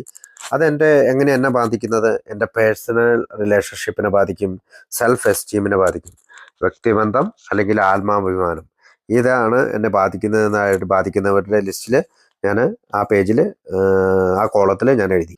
അപ്പോൾ എൻ്റെ എംപ്ലോയർ അല്ലെങ്കിൽ എൻ്റെ മുതലാളിയുടെ എന്നെ എങ്ങനെ ബാധിക്കുന്നത്? എൻ്റെ ആത്മാഭിമാനത്തിന് ബാധിക്കും, അല്ലെങ്കിൽ എൻ്റെ സുരക്ഷിതത്വത്തെ ബാധിക്കും. കാരണം എനിക്ക് പണം കുറയും, അപ്പോൾ എൻ്റെ സുരക്ഷിതത്വത്തെ ബാധിക്കും. അപ്പോൾ എൻ്റെ ഭാര്യയുടെ ഇത് എങ്ങനെയാണ് എന്നെ ബാധിക്കുന്നത്? എൻ്റെ അഭിമാനത്തെ, ലൈംഗിക ബന്ധത്തെ, സുരക്ഷിത ബോധത്തെ, അത് ഫിയറാണ്, അതെല്ലാം എന്നെ ബാധിക്കുമെന്ന് ഞാൻ അവിടെ എഴുതി. ആൽക്കഹോളിസം അനോണിമസിൻ്റെ ബുക്ക് നമ്മളെയൊക്കെ ഒരു ചെറിയ എക്സാമ്പിളിലൂടെ നമ്മളെ പഠിപ്പിക്കുകയാണ് എങ്ങനെയാണ് നമ്മുടെ നാലാമത്തെ പടിയിൽ വിദ്വേഷത്തിൻ്റെ ലിസ്റ്റ് തയ്യാറാക്കി മുന്നോട്ട് പോകേണ്ടത് എന്നുള്ളത്. അതോടൊപ്പം അതിൻ്റെ കാരണങ്ങൾ എങ്ങനെയാണ് നമുക്കറിയാം. മിസ്റ്റർ ബ്രൗണിന് സെൽഫ് എസ്റ്റീമിന്, അപ്പോൾ അത് ഭയം, സെൽഫ് എസ്റ്റീം ഭയത്തിലേക്ക് നയിക്കും. അതുപോലെ തന്നെ ഫിനാൻഷ്യൽ ഇൻസെക്യൂരിറ്റിനെ ബാധിക്കും. എംപ്ലോയർ നമ്മളായിട്ട് ഇതുണ്ടാക്കി, അപ്പോൾ അത് നമ്മൾ ആ ലിസ്റ്റിൽ തയ്യാറാക്കി. ആദ്യത്തെ 2 കോളങ്ങൾ നമ്മളുമായിട്ട് ബന്ധപ്പെട്ട് നിൽക്കുന്നതായതുകൊണ്ട് അത് നമുക്കൊരു പുതുമയല്ല. കാരണം നമ്മുടെ ഭാര്യയുമായിട്ട് ഒരാൾ ബന്ധപ്പെടുന്നുണ്ട്, അല്ലെങ്കിൽ അയാൾക്ക് എൻ്റെ ഭാര്യയോട് താല്പര്യമുണ്ടെന്ന് തോന്നി നമുക്ക് കൃത്യമായിട്ട് അയാളുടെ പേരറിയാം. രണ്ടാമത്തെ കോളത്തിൽ അത് എങ്ങനെയാണ് എന്നെ ബാധിക്കുന്നത്, അല്ലെങ്കിൽ അതിൻ്റെ കാരണം എന്താണെന്ന് എനിക്കറിയാം. പക്ഷെ മൂന്നാമത്തെ കോളം എപ്പോഴും നമുക്കൊരു പുതുമയാണ്. എൻ്റെ ഏത് ഭാഗത്തെയാണ് അത് ബാധിക്കുന്നത്? എൻ്റെ സെക്സ് റിലേഷനെയാണോ, സെൽഫ് എസ്റ്റീമിനെയാണോ, അല്ലെങ്കിൽ സെക്യൂരിറ്റി ആണോ ബാധിക്കുന്നതെന്ന്, അല്ലെങ്കിൽ എൻ്റെ പേഴ്സണൽ റിലേഷൻഷിപ്പിനെയാണോ ബാധിക്കുന്നതെന്ന്, അല്ലെങ്കിൽ എൻ്റെ പ്രൈഡിനെയാണോ ബാധിക്കുന്നതെന്ന് കൃത്യമായിട്ട് കണ്ടുപിടിക്കേണ്ടതുണ്ട്. അത് മാത്രമാണ് നമുക്ക്, ഈ മൂന്നാമത്തെ കോളം മാത്രമാണ് എന്താണ് എന്ന് നമുക്ക് മനസ്സിലാക്കാനായിട്ട് ഒരു പുതുമ നമുക്ക് തോന്നുക. മറ്റ് 2 കോളങ്ങളും നമുക്ക് നമ്മുടെ ലൈഫിൽ നമുക്കറിയാവുന്ന കാര്യങ്ങൾ തന്നെയാണ് നമ്മൾ എഴുതാറുള്ളത്. ഈ ലിസ്റ്റ് എൻ്റെ സ്വന്തമാണ്. ഈ പേപ്പറിൽ എഴുതിയിരിക്കുന്ന കാര്യങ്ങൾ ഞാൻ മാത്രമേ അറിയുന്നുള്ളൂ. നമുക്കിത് ഒരു ഉദാഹരണങ്ങളായിട്ട് ഇവിടെ തന്നിട്ടുണ്ട്. നമുക്ക് ഈ പേരുകളെല്ലാം എഴുതി നമുക്ക് തന്നെ സ്വയമായിട്ട് എഴുതി വെക്കാം. അതുകൊണ്ട് ഞാനും പേപ്പറിൽ എഴുതിയ കാര്യങ്ങളും ഞാൻ ഇൻ ബിറ്റ്വീൻ സ്പോൺസർ നമ്മൾ അടുത്ത പടിയിലാണല്ലോ കാണിക്കുന്നത്. അപ്പോൾ ഈ സമയത്ത് ഈ പർട്ടിക്കുലർ പോയിന്റിൽ ഞാനും പേപ്പറും മാത്രമേ ഉള്ളൂ. അല്ലെങ്കിൽ ഞാനും എൻ്റെ ഉള്ളിലുള്ള കാര്യങ്ങളും ഒരു പേപ്പറിൽ എഴുതി വെക്കുന്ന കാര്യങ്ങൾ മറ്റൊരാൾ കാണുന്നില്ല. നമുക്കറിയാം ദൈവം ഈ സന്ദർഭത്തിൽ നമുക്ക് ഉണ്ടെന്ന്. കാരണം നമ്മൾ മൂന്നാം പടിയിൽ നമ്മൾ അംഗീകരിച്ച് അദ്ദേഹത്തിൻ്റെ സഹായത്തോടു കൂടിയാണ് നമ്മൾ ഈ ഭാഗം ചെയ്യുന്നത്. അപ്പോൾ പേജ് നമ്പർ 64 ഈ കോളങ്ങൾ പൂർത്തിയാക്കിയതിന് ശേഷം ഞങ്ങൾ ഞങ്ങളുടെ കഴിഞ്ഞകാല ജീവിതത്തിലേക്ക് ഇതിലൂടെ കടന്നുപോയി. സത്യസന്ധതയും സ്ഥിരചിത്തതയും ഒഴികെ ഒന്നും കാര്യമായി തോന്നിയില്ല. ആ പിന്തിരിഞ്ഞു നോട്ടം അവസാനിച്ചപ്പോൾ ഞങ്ങൾ സൂക്ഷ്മതയോടെ അത് പരിഗണിച്ചു. ഈ ലോകവും അതിലെ ആളുകളും പലപ്പോഴും തെറ്റുകാരായിരുന്നു എന്നതാണ് ഒന്നാമതായി ഐച്ഛികമായ നിലയിലുള്ളതായിരുന്നു. ദൈവം എന്ന പദപ്രയോഗത്തിന്റെ പ്രകടമായ ആശയം പേജ് മാറിപ്പോയി. ഒന്നാമതായി വ്യക്തമായ കാര്യം, ഏറിയ കൂറും ഞങ്ങൾക്കറിയാമായിരുന്ന കാര്യം മറ്റുള്ളവരാണ് തെറ്റുകാർ എന്ന അനുമാനത്തിലെത്തുക എന്നതായിരുന്നു. മിക്കപ്പോഴും ഇതിൻ്റെ ഫലം ആളുകൾ ഞങ്ങളോട് തെറ്റ് ചെയ്തു എന്നതുമാണ്. ചിലപ്പോഴൊക്കെ അത് ദുഃഖകരമായിരുന്നു. പിന്നീട് ഞങ്ങൾ ഞങ്ങളോട് തന്നെ വെറുപ്പുള്ളവരായി. പക്ഷേ എത്രമാത്രം ഞങ്ങൾ പോരാടാനും ഞങ്ങളുടെ വഴിക്ക് തന്നെ പോകാനും ശ്രമിച്ചുവോ അതിനേക്കാൾ അധികമായി കാര്യങ്ങൾ കൂടുതൽ മോശമായിക്കൊണ്ടിരുന്നു. യുദ്ധത്തിൽ എന്ന പോലെ വിജയിക്കുന്നവൻ മാത്രമേ ജയിക്കുന്നതായി കണ്ടിട്ടുള്ളൂ. ഞങ്ങളുടെ വിജയത്തിന്റെ നിമിഷങ്ങൾ അല്പായുസ്സുള്ളവയായിരുന്നു. അഗാധമായ വിദ്വേഷം ഉൾക്കൊള്ളുന്ന ജീവിതം നിഷ്ഫലവും അസന്തുഷ്ടിയുമായിരിക്കുമെന്നുള്ളതാണ് വളരെ വ്യക്തമായ കാര്യമാണ്. ഒരു നിമിഷാർത്ഥത്തിലേക്കെങ്കിലും ഇവ മനസ്സിലേക്ക് കടന്നു വരാൻ അനുവദിച്ചാൽ പ്രയോജനപ്രദമായി ചെലവഴിക്കേണ്ട സമയത്തെ നാം പാഴാക്കുകയായിരിക്കും. പക്ഷേ ഒരു അമിത മധ്യാസക്തിനെ സംബന്ധിച്ചിടത്തോളം ഒരു ആത്മീയ അനുഭൂതിയുടെ നിലനിൽപ്പും വളർച്ചയും ലക്ഷ്യമാക്കിയിട്ടുള്ള അയാൾക്ക് മനസ്സിൽ വിദ്വേഷം സൂക്ഷിക്കുക എന്ന ഏർപ്പാട് അളവറ്റ തോതിൽ ഭയങ്കരമായ ഒന്നായിരിക്കും. അത് മാരകമായിരിക്കുമെന്ന് ഞങ്ങൾ മനസ്സിലാക്കി. കാരണം അത്തരം വികാരങ്ങൾക്ക് മനസ്സിൽ സ്ഥാനം കൊടുക്കുമ്പോൾ യഥാർത്ഥത്തിൽ ആത്മാവിന്റെ വെളിച്ചത്തിൽ കടന്നു വരാനാകാത്ത രീതിയിൽ കതക് കൊട്ടിയടക്കുകയാണ് നാം ചെയ്യുന്നത്. മദ്യത്തിന്റെ മുഴുഭ്രാന്ത് തിരിച്ചു വരികയും നാം വീണ്ടും കുടിക്കുകയും ചെയ്യുന്നു. നമുക്കാകട്ടെ കുടിക്കുക എന്നാൽ മരിക്കുക എന്നതാണ് അർത്ഥം. ജീവിക്കണമെന്നുണ്ടെങ്കിൽ ഞങ്ങൾക്ക് കോപത്തിൽ നിന്ന് സ്വതന്ത്രരാകേണ്ടതുണ്ടായിരുന്നു. ഭ്രാന്തമായ കോപാന്തതയും നിരന്തരമായി പരാതിപ്പെട്ടുകൊണ്ടിരിക്കലുമെല്ലാം ഞങ്ങൾക്ക് പറഞ്ഞിട്ടുള്ളതല്ല.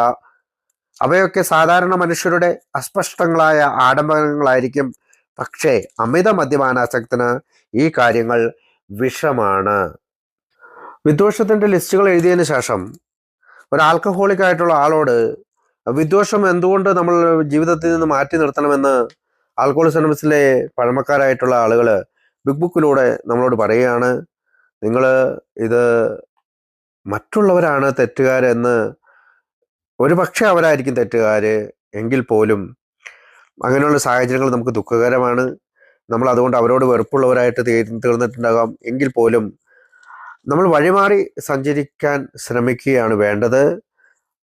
കാരണം നമ്മൾക്ക് വിജയിക്കണമെങ്കിൽ ഈ തെറ്റുകൾ അവരുടേതാണ്.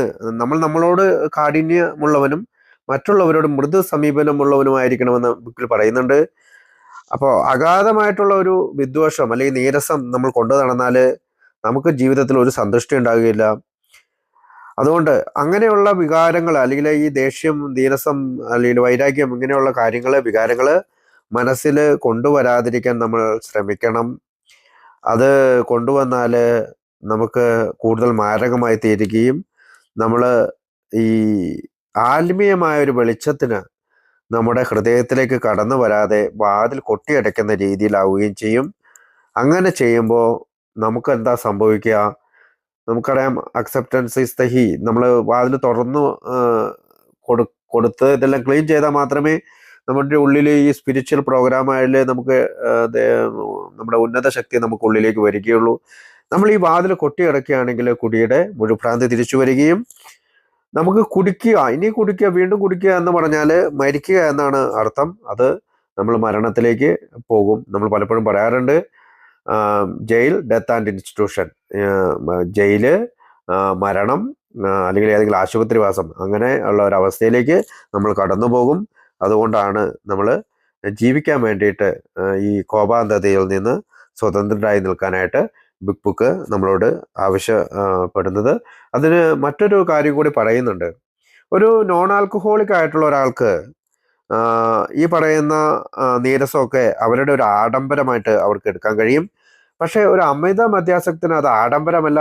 അവൻ അതിൻ്റെ ഉള്ളിൽ കടന്നു കൂടിയാൽ അതൊരു വിഷമായിട്ട് പോയിസണായിട്ട് മാറുമെന്ന് ബിഗ് ബുക്കിൽ പറയുകയാണ്. അപ്പോൾ റിസൻമെന്റിൽ നിന്ന് എങ്ങനെയാണ് നമ്മൾ മുക്തി നേടുന്നത്? ഈ ലിസ്റ്റിൽ നമ്മൾ തയ്യാറാക്കിയിരിക്കുന്ന ഒരു ഉദാഹരണം എടുക്കാം. നമ്മുടെ എംപ്ലോയർ, നമ്മുടെ മുതലാളി എന്തുകൊണ്ടാണ് അയാൾ എൻ്റെ ചെലവുകൾ അന്വേഷിച്ച് കിടക്കുന്നു, എൻ്റെ കുടിയുടെ കാര്യങ്ങൾ ചിന്തിച്ച് കിടക്കുന്നു, അയാൾ എന്നെ ഫയർ ചെയ്യും അല്ലെങ്കിൽ ജോലിയിൽ നിന്ന് പറഞ്ഞു വിടുമെന്നുള്ള കാരണങ്ങൾ, ഈ കാര്യങ്ങൾ നമ്മൾ ആൽക്കഹോളിക്സ് അനോണിമസിലെത്തുമ്പോൾ നമ്മൾ മറക്കാൻ തയ്യാറാകണം. ഇപ്പോൾ ഈ എംപ്ലോയറുടെ കാര്യം നമ്മൾ ചിന്തിച്ചുകൊണ്ടിരുന്ന എന്താ കഴിയും, അത് രണ്ടാമത്തെ കോളത്തിലെ കാര്യങ്ങളിലേക്ക് നമുക്ക് ചിന്ത വരും.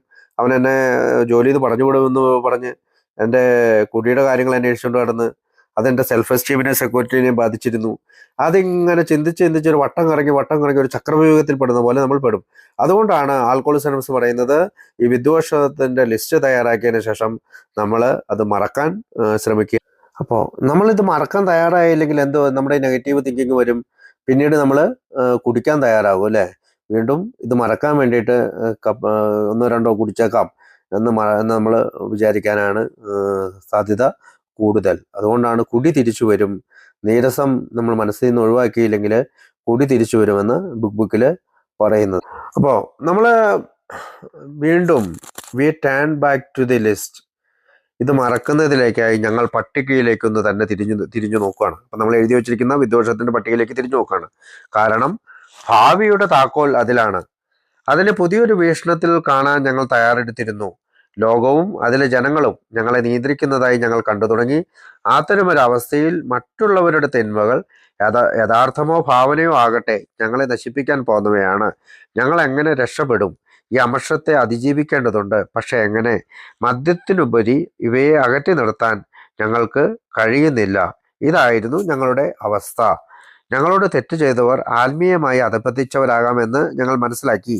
അവരുടെ രോഗലക്ഷണങ്ങളും അവ ഞങ്ങളെ ശല്യം ചെയ്ത രീതിയും ഞങ്ങൾ ഇഷ്ടപ്പെട്ടില്ലെങ്കിലും അവരും ഞങ്ങളെപ്പോലെ രോഗികളായിരുന്നു. അടുത്തത് നമ്മൾ ദൈവത്തോട് ആവശ്യപ്പെടുകയാണ്. അവർ രോഗികളാണെന്ന് നമ്മൾ മനസ്സിലാക്കുന്നു. അതായത് സസന്തോഷവും ഞങ്ങൾക്ക് രോഗിയായവരോട് കാട്ടുന്ന ദയയും ക്ഷമയും സഹിഷ്ണുതയും അവരോടും കാട്ടാൻ ഞങ്ങളെ സഹായിക്കാൻ ദൈവത്തോട് അപേക്ഷിക്കുന്നു. ഒരാൾ ഞങ്ങളോട് എതിർക്കുമ്പോൾ ഞങ്ങളോട് തന്നെ പറയുന്നു, അയാൾ ഒരു രോഗിയാണ്, ഞങ്ങൾ അയാളെ എങ്ങനെ സഹായിക്കും? ദൈവമേ, ക്രോധത്തിൽ നിന്നും ഞങ്ങളെ രക്ഷിക്കൂ. അവിടുന്ന് അത് ചെയ്യും. അപ്പോൾ ആ പ്രാർത്ഥനയ്ക്ക് ശേഷം നമ്മൾ വീണ്ടും ആൽക്കഹോളിക്സ് അനോണിമസിലെ ബുക്ക് അല്ലെങ്കിൽ ബിഗ് ബുക്ക് നമ്മളോട് പറയുകയാണ്, പകയും തർക്കങ്ങളും ഞങ്ങൾ ഒഴിവാക്കുന്നു. രോഗികളോട് നാം അങ്ങനെ ചെയ്തുകൂടാ. അങ്ങനെ ചെയ്താൽ സഹായിക്കാനുള്ള അവസരങ്ങൾ നാം നഷ്ടപ്പെടുത്തിയേക്കും. നമുക്കെല്ലാവരെയും സഹായിക്കാൻ കഴിയില്ലായിരിക്കും. എന്നാൽ എല്ലാവരെയും കാരുണ്യത്തോടെയും സഹിഷ്ണുതയോടെയും കാണാനെങ്കിലും ദൈവം നമ്മെ സഹായിക്കും. അപ്പോൾ ഈ സന്ദർഭത്തിൽ നമ്മൾ വീണ്ടും ആ ലിസ്റ്റിലേക്ക് ഇതൊന്ന് തിരിച്ചു പോകും അല്ലേ? മിസ്റ്റർ ബ്രൗൺ എന്നോട് എൻ്റെ ഭാര്യയിൽ ശ്രദ്ധ തീർത്തി എന്ന് ഒരു ഉദാഹരണം പറയുന്നുണ്ടെങ്കിൽ അതെൻ്റെ ലൈംഗിക ബന്ധത്തെ ബാധിക്കുമെന്ന് ഞാൻ അല്ലെങ്കിൽ എൻ്റെ മാന്യതയെ ബാധിക്കുമെന്നൊക്കെ എനിക്ക് തോന്നുന്നുണ്ടെങ്കിൽ ഇപ്പോൾ ഞാൻ അവന് വേണ്ടി പ്രാർത്ഥിക്കുകയാണ്. ദൈവമേ, അവനും തെറ്റുപറ്റിയിട്ടുണ്ടാകാം, അവനും രോഗിയാണ്, അവനെ സഹായിക്കണമേ എന്നുള്ള ഒരു പ്രാർത്ഥനയിലേക്ക് ഈ ലിസ്റ്റ് തയ്യാറാക്കിയതിന് ശേഷം നമ്മൾ കടന്നു വരികയാണ്. അപ്പോൾ 3 കോളം കഴിഞ്ഞിട്ട് 4ാമത്തെ ഒരു ഭാഗമായിട്ട് നമ്മൾ ഓരോരുത്തരെ പറ്റി ചിന്തിച്ചു. മിസ്റ്റർ ബ്രൗണിനെ പറ്റി ആദ്യം ചിന്തിച്ചു. എന്നിട്ട് അദ്ദേഹത്തെ പറ്റി ഓർത്തിട്ട് ഒരു പ്രയർ ചെല്ലുന്നുണ്ട്. ദൈവമേ, എൻ്റെ ബ്രൗണിനോടുള്ള ദേഷ്യം ഉണ്ടായ കാരണം ഇതൊക്കെയാണ്, അത് എന്നെ ഇങ്ങനെയൊക്കെ ബാധിക്കുമെന്ന് വിചാരിച്ചിട്ടാണ്, അവനെ സഹായിക്കണമേ. അങ്ങനെ മിസ്റ്റർ ജോൺസിനെ പറ്റി പ്രാർത്ഥിക്കുന്നു. എൻ്റെ എംപ്ലോയർ എനിക്ക് ജോലി നൽകിയത് എനിക്ക് എൻ്റെ ജീവിതത്തിൽ വളരെ ഗുണം ചെയ്തിരുന്നു. പക്ഷെ എൻ്റെ മദ്യപാനം മൂലമാണ് അദ്ദേഹം എൻ്റെ എക്സ്പെൻസസ് ഒക്കെ നോക്കാനും എന്നെ ഭീഷണിപ്പെടുത്താനും എൻ്റെ ജോലി നഷ്ടപ്പെടുത്താനും ഒക്കെ ശ്രമിച്ചത്. അദ്ദേഹത്തിനോടും ക്ഷമിക്കണമേ. അങ്ങനെ പ്രയറുകൾ ഓരോ ആളുടെ നേരെ എഴുതി നമ്മൾ പ്രാർത്ഥിക്കുകയാണ് അവർക്ക് വേണ്ടി. എൻ്റെ വൈഫിനോട് എന്നെ തെറ്റിദ്ധരിച്ചതിൽ അവൾക്ക് ഞാനും കൂടെ കാര്യങ്ങളൊക്കെ ചെയ്തിട്ടുണ്ടാവും. അപ്പോൾ നമ്മളാണ് തെറ്റ് സംഭവിച്ചതെന്ന് കൂടുതൽ മനസ്സിലാക്കാനായിട്ടും നമ്മുടെ ഉള്ളിൽ അവരോട് എന്തെങ്കിലും പകയും വിരോധവും ഉണ്ടെങ്കിൽ പോകാനായിട്ടും ഈ പ്രയറുകൾ നമ്മളെ സഹായിക്കും. നമ്മൾ ഈ പ്രാർത്ഥനയിലൂടെ എല്ലാം കടന്നു പോകുമ്പോഴും ഒരുപക്ഷെ നമ്മളൊരു സെൽഫ് ജസ്റ്റിഫിക്കേഷൻ, അതായത് എന്നെ അവൻ അങ്ങനെ ചെയ്തുകൊണ്ടല്ലേ ഞാൻ അങ്ങനെ ചെയ്തെന്നൊക്കെ നമുക്ക് കടന്നു വന്നേക്കാം. പക്ഷെ നമ്മൾ എങ്ങനെയാലും ഈ പ്രാർത്ഥനയിലേക്ക് കിടക്കുമ്പോൾ നമ്മൾക്ക് അവരോട് ക്ഷമിക്കാനുള്ള ഒരു കഴിവ് സ്വാഭാവികമായിട്ട് വന്നു ചേരും. നമ്മളിവിടെ ചിന്തിക്കേണ്ടത് ഇതൊരു 4th സ്റ്റെപ്പാണ്, നമ്മുടെ ഹൗസ് ക്ലീനിങ്ങിൻ്റെ ആദ്യത്തെ സ്റ്റെപ്പാണ്, തുടക്കം മാത്രമാണ് എന്നുള്ളതാണ് ചിന്തിക്കേണ്ടത്. അപ്പോൾ നമുക്ക് ഇനി പിന്നീടുള്ള സ്റ്റെപ്പുകളിലൊക്കെ ഈ ഈ കാര്യങ്ങൾ കൂടുതൽ ക്ലാരിഫൈ ചെയ്ത് പറയുന്നുണ്ട് ബിഗ് ബുക്കിൽ. ചിലത് ഇപ്പം തന്നെ നമ്മുടെ മനസ്സിൽ നിന്ന് കടന്നു പോകും. പക്ഷെ പിന്നീട് ചിലത് നമ്മുടെ മനസ്സിൽ ഇപ്പോഴും തങ്ങി നിൽക്കുന്നുണ്ടെങ്കിൽ സ്റ്റെപ്പ് 5ലും സ്റ്റെപ്പ് 6ലും സ്റ്റെപ്പ് 7ലും സ്റ്റെപ്പ് 8ലും സ്റ്റെപ്പ് 9ലും എത്തുമ്പോൾ അത് എല്ലാം കടന്നു പോകുമെന്ന് ബിഗ് ബുക്ക് നമ്മളോട് പറയുകയാണ്. കാരണം ആൽക്കഹോളിക്സ് അനോണിമസ് ഒരു സ്പിരിച്വൽ പ്രോഗ്രാമാണ്, അതൊരു സ്പിരിച്വൽ പ്രോസസ്സാണ്. അപ്പോൾ എല്ലാവരുടെയും നേരെ നമ്മളൊരു പ്രെയർ എന്ന് എഴുതി വെച്ചതിന് ശേഷം നമ്മൾ അവർക്ക് വേണ്ടി പ്രാർത്ഥിക്കുകയാണ്. അത് നമ്മൾക്ക് ഭൂരിഭാഗം ആളുകൾക്കും അത് കടന്നു പോകാനാണ് സാധ്യത. ഇനി വളരെയധികം ഹർട്ട് ചെയ്യുന്ന എന്തെങ്കിലും ഉണ്ടെങ്കിൽ അത് പിന്നീട് കടന്നു വരുന്ന സ്റ്റെപ്പുകളിൽ കടന്നു പോയിക്കോളും. അപ്പോൾ നമ്മൾ പട്ടിക തയ്യാറാക്കി കഴിഞ്ഞു. പട്ടിക തയ്യാറാക്കി കഴിഞ്ഞ ശേഷം നമ്മൾ പ്രാർത്ഥിച്ചു. പകയും തർക്കവും ഒഴിവാക്കാനായിട്ട് ബുക്ക് നമ്മളോട് പറയുന്നു. അതിനുശേഷം വീണ്ടും നമ്മളെ referring to our list again, അതായത് പട്ടിക വീണ്ടും പരിഗണിക്കുമ്പോൾ മറ്റുള്ളവർ ചെയ്ത തെറ്റുകൾ ഞങ്ങൾ മനസ്സിൽ നിന്ന് മാറ്റിക്കളയുകയും ഞങ്ങളുടെ തെറ്റുകളിലേക്ക് നോക്കുകയും ചെയ്യുന്നു. എവിടെയാണ് ഞങ്ങൾ സ്വാർത്ഥരും വഞ്ചകരും തൻകാര്യം നോക്കുന്നവരും ഭീരുക്കളുമായത്? ഞങ്ങളുടെ മാത്രം കുറ്റം കൊണ്ടല്ല ഒരവസ്ഥ ഉണ്ടായതെങ്കിൽ കൂടി അതിൽപ്പെട്ടയാളെ ഞങ്ങൾ പൂർണ്ണമായും ഒഴിവാക്കി. എവിടെയാണ് ഞങ്ങൾ കുറ്റക്കാരായത്? ആത്മപരിശോധന ഞങ്ങളുടേതായിരുന്നു, മറ്റൊരാളുടേതായിരുന്നില്ല. ഞങ്ങൾ ഞങ്ങളുടെ തെറ്റുകൾ കണ്ടെത്തി പട്ടികയാക്കി ഞങ്ങൾ അവയെ ഞങ്ങളുടെ മുമ്പിൽ തുറന്നു വെച്ചു. സത്യസന്ധമായി ഞങ്ങളുടെ തെറ്റുകൾ സമ്മതിക്കുകയും അവ നേരെയാക്കുവാൻ മനസ്സുള്ളവരാകുകയും ചെയ്തു. അപ്പോൾ വിദ്വേഷത്തിന്റെ ലിസ്റ്റ് വീണ്ടും നമ്മൾ ഒന്നുകൂടി നോക്കിയിട്ട് നമ്മൾ പറയുകയാണ്, മറ്റുള്ളവർ ചെയ്ത തെറ്റുകളല്ല ഞാൻ പരിഗണിക്കേണ്ടത്, ഷിബു ചെയ്ത തെറ്റിലേക്ക് നോക്കുകയാണ്. എൻ്റെ എംപ്ലോയർ എന്നെ പറഞ്ഞു വിടുമെന്ന് പറഞ്ഞത് ഞാൻ കുടിച്ചിട്ടരാകാം. അദ്ദേഹം എന്നെ ഇൻ്റർവ്യൂ ചെയ്തപ്പോൾ നീ നന്നായി ജോലി ചെയ്യണം, നീ ഇവിടെ കൃത്യമായിട്ട് ജോലി ചെയ്യണം എന്നൊക്കെ എന്നോട് പറഞ്ഞിട്ടുണ്ടാകും. പക്ഷെ ഞാനതൊന്നും ചെവി കൊള്ളാതെ മദ്യത്തിന് വേണ്ടിയിട്ട് നടത്തിയിട്ടുണ്ടാകാം. അല്ലെങ്കിൽ എന്നെ പോലീസ് അറസ്റ്റ് ചെയ്തത് ഞാൻ വളരെ ഹൈ സ്പീഡിൽ മദ്യപിച്ച് ഓടിച്ചത് കൊണ്ടാകും. അതുകൊണ്ടാകാം ഞാൻ ജയിലിൽ പോയത് ഒക്കെ എന്ന് ചിന്തിച്ചപ്പോൾ തെറ്റ് എൻ്റേതാണ്, മറ്റുള്ളവരല്ല തെറ്റുകാര്, കുറ്റം എൻ്റേതാണ് എന്ന് മനസ്സിലാക്കിക്കൊണ്ട് ഏത് അവസ്ഥയിൽ ഞാൻ എത്തിച്ചേർന്നിട്ടുണ്ടോ, ഏതൊക്കെ സാഹചര്യങ്ങൾ ഞാൻ എത്തിച്ചേർന്നിട്ടുണ്ടോ അതെല്ലാം എൻ്റെ കുറ്റം കൊണ്ടാണെന്ന് മനസ്സിലാക്കി ഒരു ആത്മപരിശോധന നടത്തിലാക്കി മുന്നോട്ട് പോവുകയാണ് നമ്മൾ ചെയ്യുക. അപ്പോൾ വിദ്വേഷത്തിൻ്റെ ലിസ്റ്റ് തയ്യാറാക്കി വീണ്ടും നമ്മൾ ആ ലിസ്റ്റ് പരിഗണിക്കുമ്പോൾ മറ്റുള്ളവർ ചെയ്ത തെറ്റുകളല്ല പരിഗണിക്കേണ്ടത്, ഞാൻ എന്താണ് അവിടെ തെറ്റ് ചെയ്തത്. എന്താണ് തെറ്റ് ചെയ്തത്? മിസ്റ്റർ ബ്രൗൺ എൻ്റെ ഭാര്യയോട് താല്പര്യമുണ്ടെന്ന് തോന്നുന്നത് എന്തുകൊണ്ടാണ്? ഞാൻ എൻ്റെ ഭാര്യയെ നെഗ്ലക്റ്റ് ചെയ്ത് അല്ലെങ്കിൽ അവളെ പരിഗണിച്ചില്ല, ഞാൻ സെൽഫിഷായി തീർന്നിരുന്നു, അതുകൊണ്ടാണ്. അപ്പോൾ എൻ്റെ തെറ്റെന്താണ്? ഞാൻ സെൽഫിഷാണ്, സ്വാർത്ഥനായിരുന്നു. ഞാനിപ്പോൾ ഒരു ഉദാഹരണമാണ്, എൻ്റെ ഭാര്യയെ പ്രഗ്നൻ്റ് ആയിരുന്നപ്പോൾ ഒന്ന് ആശുപത്രി കൊണ്ടുപോകാൻ പോലും ഞാൻ തയ്യാറായില്ല, എങ്കിൽ ഞാൻ എൻ്റെ സെൽഫിഷസിലായിരുന്നു. നമുക്കറിയാം ഇത് ആൽക്കഹോളിക്സ് അനോണിമസ് എൻ്റെ ബുക്ക് ഇംഗ്ലീഷിലുള്ള ബുക്കാണ്.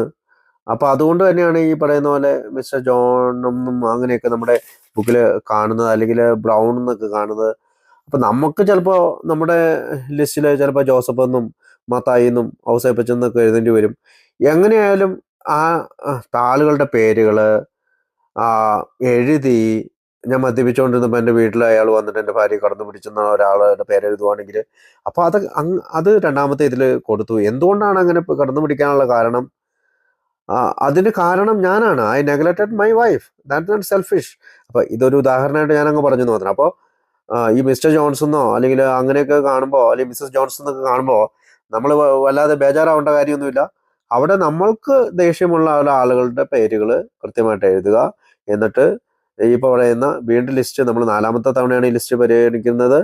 ആ 4ാമത്തെ തവണ പരിഗണിക്കുമ്പോൾ നമ്മൾ നമ്മളുടെ തെറ്റുകൾ 1 by 1 ആയിട്ട് കണ്ടുപിടിക്കുകയാണ്. അപ്പോൾ 2ാമത്തെ കേസിൽ ഞാൻ ഡിസോണസ്റ്റ് ആയിരുന്നു. അതുകൊണ്ടാണ് ഈ മിസ്സിസ് ജോൺസനോട് എനിക്ക് വ്യക്തി വൈരാഗ്യം വരാനുള്ള കാരണം, അല്ലെങ്കിൽ എൻ്റെ എംപ്ലോയറോട് എനിക്ക് ദേഷ്യം വരാനുള്ള കാരണം എന്താണ്? ഞാൻ ജോബ് ചെയ്യേണ്ട സമയത്ത് ജോബ് ചെയ്തില്ല, മറ്റുള്ള കാര്യങ്ങൾ ഞാൻ ചെയ്തുകൊണ്ട് നടന്നു, എൻ്റെ ജോലി കൃത്യമായിട്ട് ചെയ്തില്ല. അപ്പോൾ അതൊരു സെൽഫ് സീക്കിംഗ് ആണ്, അല്ലെങ്കിൽ സ്വന്തം കാര്യം മാത്രം അന്വേഷിക്കുന്ന ഒരു സ്വാർത്ഥതാപരമായ കാര്യമാണ്. അവിടെയൊക്കെ എനിക്ക് തെറ്റുപറ്റിയെന്ന് ഞാൻ ഇവിടെ കണ്ടുപിടിക്കുക. അപ്പോൾ എൻ്റെ അയൽക്കാരിയായ മിസ് ജോൺസണോട് ഞാൻ അവളെ കൺസിഡർ ചെയ്തിട്ടുണ്ടായിരിക്കില്ല, അതുകൊണ്ടായിരിക്കും അത് അങ്ങനെ എനിക്ക് ദേഷ്യം വരാനുള്ള കാരണം. അപ്പോൾ അവിടെ ഒരു കഥ പറയുന്നതിൽ ഈ മിസ്സസ് ജോൺസന്റെ കഥ പറയുന്നുണ്ട്. അവന്റെ ഭർത്താവിനെ കുടിച്ചതിന് ജയിലിലാക്കി. അവൻ എൻ്റെ കൂട്ടുകാരനായിരുന്നു, ഒന്നിച്ചു കുടിച്ചോണ്ടിരുന്നവനാണ്. അപ്പൊ എന്താണ് എനിക്ക് അവളോട് ദേഷ്യം വരാനുള്ള കാരണം? എൻ്റെ സെൽഫിഷാണ്. എൻ്റെ കൂട്ടുകാരനായ, എൻ്റെ കൂടെ കുടിച്ച, എൻ്റെ സഹകുടിയനായ അവനെ അവൾ ജയിലിൽ കയറ്റിയിരിക്കുന്നു. അപ്പൊ എൻ്റെ സെൽഫിഷിലാണ് ഞാൻ അവളോട് വൈരാഗ്യം ഉണ്ടായത്. അപ്പൊ അതെന്റെ തെറ്റാണെന്ന് ഞാൻ കണ്ടുപിടിക്കുന്നു. പിന്നെ മറ്റൊരു കാര്യം, ചിലപ്പോൾ എനിക്ക് മിസ്സസ് ജോൺസണോട് വൈരാഗ്യം വരാനുള്ള കാരണം, അവന്റെ ഒക്കെ ഭർത്താവിനെ ജയിലിലാക്കിയതുപോലെ എൻ്റെ ഭാര്യ എന്നെ ജയിലിലാക്കുമോ എന്നുള്ള ഭയം എനിക്കുണ്ടാവാം. അതും എൻ്റെ സെൽഫിഷ് അല്ലേ? അതെന്നെ ഫ്രൈറ്റൻഡ്, അല്ലെങ്കിൽ എനിക്ക് അത് ഒരു ഭയം വരുത്തിയിരുന്നു. അതെൻ്റെ കുഴപ്പമാണല്ലോ. അപ്പോൾ അത് ഞാൻ കൃത്യമായിട്ട് ചിന്തിക്കുകയും എൻ്റെ കുഴപ്പം കണ്ടെത്തുകയും ചെയ്തു. അപ്പോൾ ഞാൻ പല കാര്യങ്ങളും മറ്റുള്ളവരെ അറിയരുതെന്ന് വിചാരിച്ചിട്ട് എൻ്റെ പേഴ്സണലായിട്ട് പല കാര്യങ്ങളും ചെയ്തിട്ടുണ്ട്. മറ്റുള്ളവർ അറിയരുതെന്ന് വിചാരിച്ചിട്ട് പല കാര്യങ്ങളും ചെയ്തിട്ടുണ്ട്. അതിലൊരു കാര്യമാണ് ഈ എംപ്ലോയറുടെ മുമ്പിൽ ഞാൻ അയാളോട് ദേഷ്യം വരാനുള്ള കാരണം. ഞാൻ അയാൾ കാണാതെ പല കാര്യങ്ങളും അവിടെ തിരിമറികളെല്ലാം നടത്തിയിട്ടുണ്ടാവും. അപ്പം അതിനെപ്പറ്റിയൊക്കെ ചിന്തിച്ചുകൊണ്ട് ഞാൻ എൻ്റെ ഭാഗത്തെ തെറ്റുകൾ കണ്ടുപിടിക്കാൻ ശ്രമിക്കുകയാണ്. അപ്പോൾ ഞാൻ എന്താണ് തെറ്റ് ചെയ്തത്? ഡിസ്ഹോണസ്റ്റ്, സത്യസന്ധതയില്ലാതെ അവിടെ ജോലി ചെയ്തു. ഞാൻ ജോലിയിൽ പൂർണ്ണമായിട്ട് ശ്രദ്ധിച്ചില്ല. അപ്പം ഞാൻ സെൽഫിഷായിരുന്നു. അപ്പോൾ എൻ്റെ തെറ്റ് ഞാൻ കണ്ടുപിടിച്ചു. ഞാൻ ഡിസ്ഹോണസ്റ്റ് ആയിരുന്നു, ഞാൻ സെൽഫിഷായിരുന്നു. ഒരുപക്ഷെ ഞാൻ കുടിക്കുന്ന സമയത്ത് ഞാൻ എൻ്റെ ജോലി സ്ഥലത്ത് വെച്ച് ഞാൻ കുടിച്ചിട്ടുണ്ടാകും. ഞാൻ ജോലി ചെയ്യുന്നതോടൊപ്പം കുടിക്കുകയും ഞാൻ പലപ്പോഴും പണം കട്ടെടുക്കുകയൊക്കെ ചെയ്തിട്ടുണ്ടാവും. അപ്പോൾ ഞാൻ ഡിസോണസ്റ്റ് ആയിരുന്നു, സത്യസന്ധത ഇല്ലാത്ത ആളായിരുന്നു എന്ന് കൃത്യമായി കണ്ടുപിടിച്ചുകൊണ്ട് ഞാൻ എൻ്റെ ലിസ്റ്റ് വീണ്ടും പരിശോധിക്കുകയാണ്. ഇനി എൻ്റെ ഭാര്യ എന്നോട് അങ്ങനെ ചെയ്തു ഇങ്ങനെ ചെയ്തു എന്നൊക്കെ ഞാൻ പറയുന്നുണ്ടെങ്കിൽ ഞാൻ അവൾക്കൊരു ശ്രദ്ധയും കൊടുത്തിരുന്നില്ല. അപ്പോൾ ഞാൻ സ്വാർത്ഥനായിരുന്നു. അപ്പോൾ അതെൻ്റെ തെറ്റാണെന്ന് ഞാൻ കണ്ടുപിടിക്കുകയാണ്. അപ്പോൾ അവളുടെ രീതിയിൽ, കാരണം എൻ്റെ ജോബ് എത്ര നാൾ നീണ്ടുപോകും എന്നുള്ള ഭയം ഉള്ളതുകൊണ്ട് അവൾ പല കാര്യങ്ങളും ചെയ്തിട്ടുണ്ടാവും. ചിലപ്പോൾ എൻ്റെ വീട് അവളുടെ കയ്യിലേക്ക് മാറ്റാൻ നോക്കുന്നത് ഒരുപക്ഷെ അതുകൊണ്ടായിരിക്കാം. കാരണം ഞാൻ കുടിച്ചിട്ട് നടക്കുന്നതിനാൽ ഒരു സെക്യൂരിറ്റി ഫീലിങ്ങിന് വേണ്ടിയിട്ട് അല്ലെങ്കിൽ സെക്യൂരിറ്റി, അവളുടെ ജീവിതത്തിലുണ്ടാകേണ്ട സെക്യൂരിറ്റിക്ക് വേണ്ടിയിട്ടാകാം എൻ്റെ വീടും സ്ഥലമല്ല അവളുടെ പേരിലേക്ക് എഴുതണമെന്ന് പറഞ്ഞത്. അപ്പോൾ ഞാൻ അത് ചെയ്തു കൊടുക്കേണ്ട ആവശ്യമുണ്ട്. കാരണം ഞാൻ അവളെ നെഗ്ലക്റ്റ് ചെയ്തിരുന്നു, അവളുടെ കാര്യങ്ങൾ ശ്രദ്ധിച്ചിരുന്നില്ല, അവൾക്കൊരു പേഴ്സണൽ സ്പേസ് കൊടുത്തിരുന്നില്ല. അതുകൊണ്ട് ഞാൻ ഡിസോണസ്റ്റ് ആയിട്ടൊരു ലൈഫാണ് നടന്നിരുന്നത്. അപ്പോൾ തെറ്റ് എൻ്റെ ഭാഗത്താണെന്ന് ഞാൻ കണ്ടുപിടിക്കുകയാണ്. അപ്പോൾ ഇവിടെ നമുക്ക് 6 കോളം നമ്മൾ കാണുന്നുണ്ട്. നിങ്ങളത് ശ്രദ്ധിച്ചോ എന്ന് എനിക്ക് കൃത്യമായിട്ട് അറിയില്ല. ഞാൻ എന്നാലും ഒന്നും കൂടി പറയാണ്. നമുക്ക് വൈരാഗ്യം ഉണ്ടായിരുന്ന ആളുകളുടെ പേരെഴുതിയ, അല്ലെങ്കിൽ 100, 200, 50 പേരുടെ പേരെഴുതിയ ആദ്യത്തെ കോളം, അവർക്ക് നമ്മളോട് വൈരാഗ്യം ഉണ്ടാകുന്ന കാരണങ്ങളെക്കുറിച്ച് എഴുതുന്ന 2ാമത്തെ കോളം, അത് എങ്ങനെയാണ് എന്നെ ബാധിക്കുന്നു എന്ന് പറയുന്ന 3ാമത്തെ കോളം, അവർക്ക് വേണ്ടി പ്രാർത്ഥിക്കുന്ന ഒരു 4ാമത്തെ കോളം, 5ാമത്തെ കോളത്തിൽ ഞാൻ, അല്ലെങ്കിൽ എനിക്ക് ഇവര് എന്തുകൊണ്ട് ഇത് ചെയ്തു, അത് എൻ്റെ ഭാഗത്ത് നിന്ന് എന്താണ് തെറ്റ് കണ്ടുപിടിക്കേണ്ടത്. ഞാൻ സെൽഫിഷ് ആയിരുന്നോ? ഐ നെഗ്ലക്റ്റഡ് മൈ വൈഫ്, എൻ്റെ ഭാര്യയെ ഞാൻ അവഗണിച്ചോ? ഐ വാസ് അൺഫെയ്ത്ത്ഫുൾ, ഞാൻ ഒരു വിശ്വസ്തനായ അല്ലാതെ പെരുമാറിയോ? അല്ലെങ്കിൽ ഡിസോണസ്റ്റ് ആയിരുന്നോ? I was looking after my own interest rather than doing my job, എൻ്റെ ജോലിയിൽ ശ്രദ്ധിക്കാതെ മറ്റ് പല കാര്യങ്ങളും ഞാൻ ശ്രദ്ധിച്ചോ? Self seeking, I was inconsiderate to her, എൻ്റെ ഭാര്യയെ ഞാൻ ശ്രദ്ധിക്കാതിരുന്നോ? സെൽഫിഷ്, ഡിസോണസ്റ്റ്, അപ്പോൾ ഫ്രൈറ്റൻഡ്. ഇതിങ്ങനെയൊക്കെയുള്ള ലിസ്റ്റ്. അപ്പോൾ 1, 2, 3, 4, 5, 6 ലിസ്റ്റുകളാണ്, 6 കോളത്തിലുള്ള ലിസ്റ്റാണ് നമ്മൾ ഇതുവരെ കണ്ടത്. അപ്പോൾ ആദ്യത്തെ കോളത്തിൽ എല്ലാവരുടെയും പേര് എഴുതിയതിന് ശേഷം മാത്രമാണ് രണ്ടാമത്തെ കോളത്തിൽ എഴുതി ഓരോ കാരണങ്ങൾ കണ്ടുപിടിക്കേണ്ടത്. അല്ലാതെ ഒരാളുടെ പേര് എഴുതി ഇപ്പം മിസ്റ്റർ ജോൺസൺ എന്ന് എഴുതിയിട്ട് അടുത്തത് അങ്ങനെ അങ്ങനെ അങ്ങനെ കോളം ചാടുകയല്ല. ഓരോ കോളങ്ങളും പൂർത്തിയാക്കിയിട്ടാണ് നമ്മൾ 1, 2, 3, 4, 5, 6 എന്ന് പറയുന്ന ഈ കോളങ്ങൾ പൂർത്തിയാക്കാനായിട്ട് നമ്മൾ ശ്രമിക്കുന്നത്. കാരണം ഇത് കൃത്യമായിട്ട് ബുക്കിൽ പറയുന്നുണ്ട്. നമ്മൾ വീണ്ടും പേജിലേക്ക് തിരിഞ്ഞു നോക്കി, വീണ്ടും നമ്മൾ പേജിലേക്ക് തിരിഞ്ഞു നോക്കി, വീണ്ടും നമ്മൾ പേജിലേക്ക് തിരിഞ്ഞു നോക്കി. കാരണം എല്ലായിടത്തും പറയുന്നുണ്ട് എന്താണ്. അതുകൊണ്ടാണ് ഇത് കൃത്യമായിട്ട് ഓരോ കോളങ്ങളും പൂർത്തിയാക്കിയിട്ട് വേണം അടുത്ത കോളത്തിലേക്ക് ചാടാമെന്ന് പറയുന്നത്. കാരണം നമ്മളിങ്ങനെ 1 by 1 ആയിട്ട് ഓരോന്ന് ചെയ്തില്ലെങ്കിൽ നമ്മൾ ചില റിസൈൻമെന്റ്സുകളിൽ നമ്മൾ സ്റ്റക്കായി നിന്ന് പോകും. പിന്നെ നമുക്ക് മുന്നോട്ട് പോകാൻ സാധിക്കുകയില്ല. ഇപ്പോൾ ഞാൻ എഴുതാണ്, എനിക്കൊരാളോട് ദേഷ്യം ഉണ്ടായെങ്കിൽ, അല്ലെങ്കിൽ എന്നെ പറ്റിച്ച ഒരാളോട് ദേഷ്യം ഉണ്ടെങ്കിൽ അയാളുടെ പേര് എഴുതി വെച്ചിട്ട് പിന്നെ നമ്മൾ അതിനെപ്പറ്റി ചിന്തിച്ചിങ്ങനെ ഇരിക്കണം. അങ്ങനെയല്ല. നമ്മളിങ്ങനെ നമ്മുടെ ടീച്ചറോട്, നമ്മുടെ ഭാര്യയോട്, നമ്മുടെ അയൽക്കാരനോട്, ബാറിലെ ആളോട്, പോലീസിനോട് എന്നൊക്കെ പറഞ്ഞുകൊണ്ട് നമ്മൾ ഒരു 200-250 പേരുടെ ലിസ്റ്റ് ആദ്യത്തെ പേജിൽ എഴുതുന്നു. രണ്ടാമത്തെ പേജിൽ അതിൻ്റെ കാരണം കണ്ടുപിടിക്കുന്നു. മൂന്നാമത്തെ പേജിൽ അത് എന്നെ എങ്ങനെയാണ് ജീവിതത്തിൽ ബാധിക്കുന്നത് കണ്ടെത്തുന്നു. നാലാമത്തെ കോളത്തിൽ അത് അവർക്ക് വേണ്ടി പ്രാർത്ഥിക്കുന്നു. അഞ്ചാമത്തെ കോളത്തിൽ ഞാൻ എന്താണ് ചെയ്തത്, എൻ്റെ ഫോൾട്ട് ഞാൻ കണ്ടുപിടിക്കുന്നു.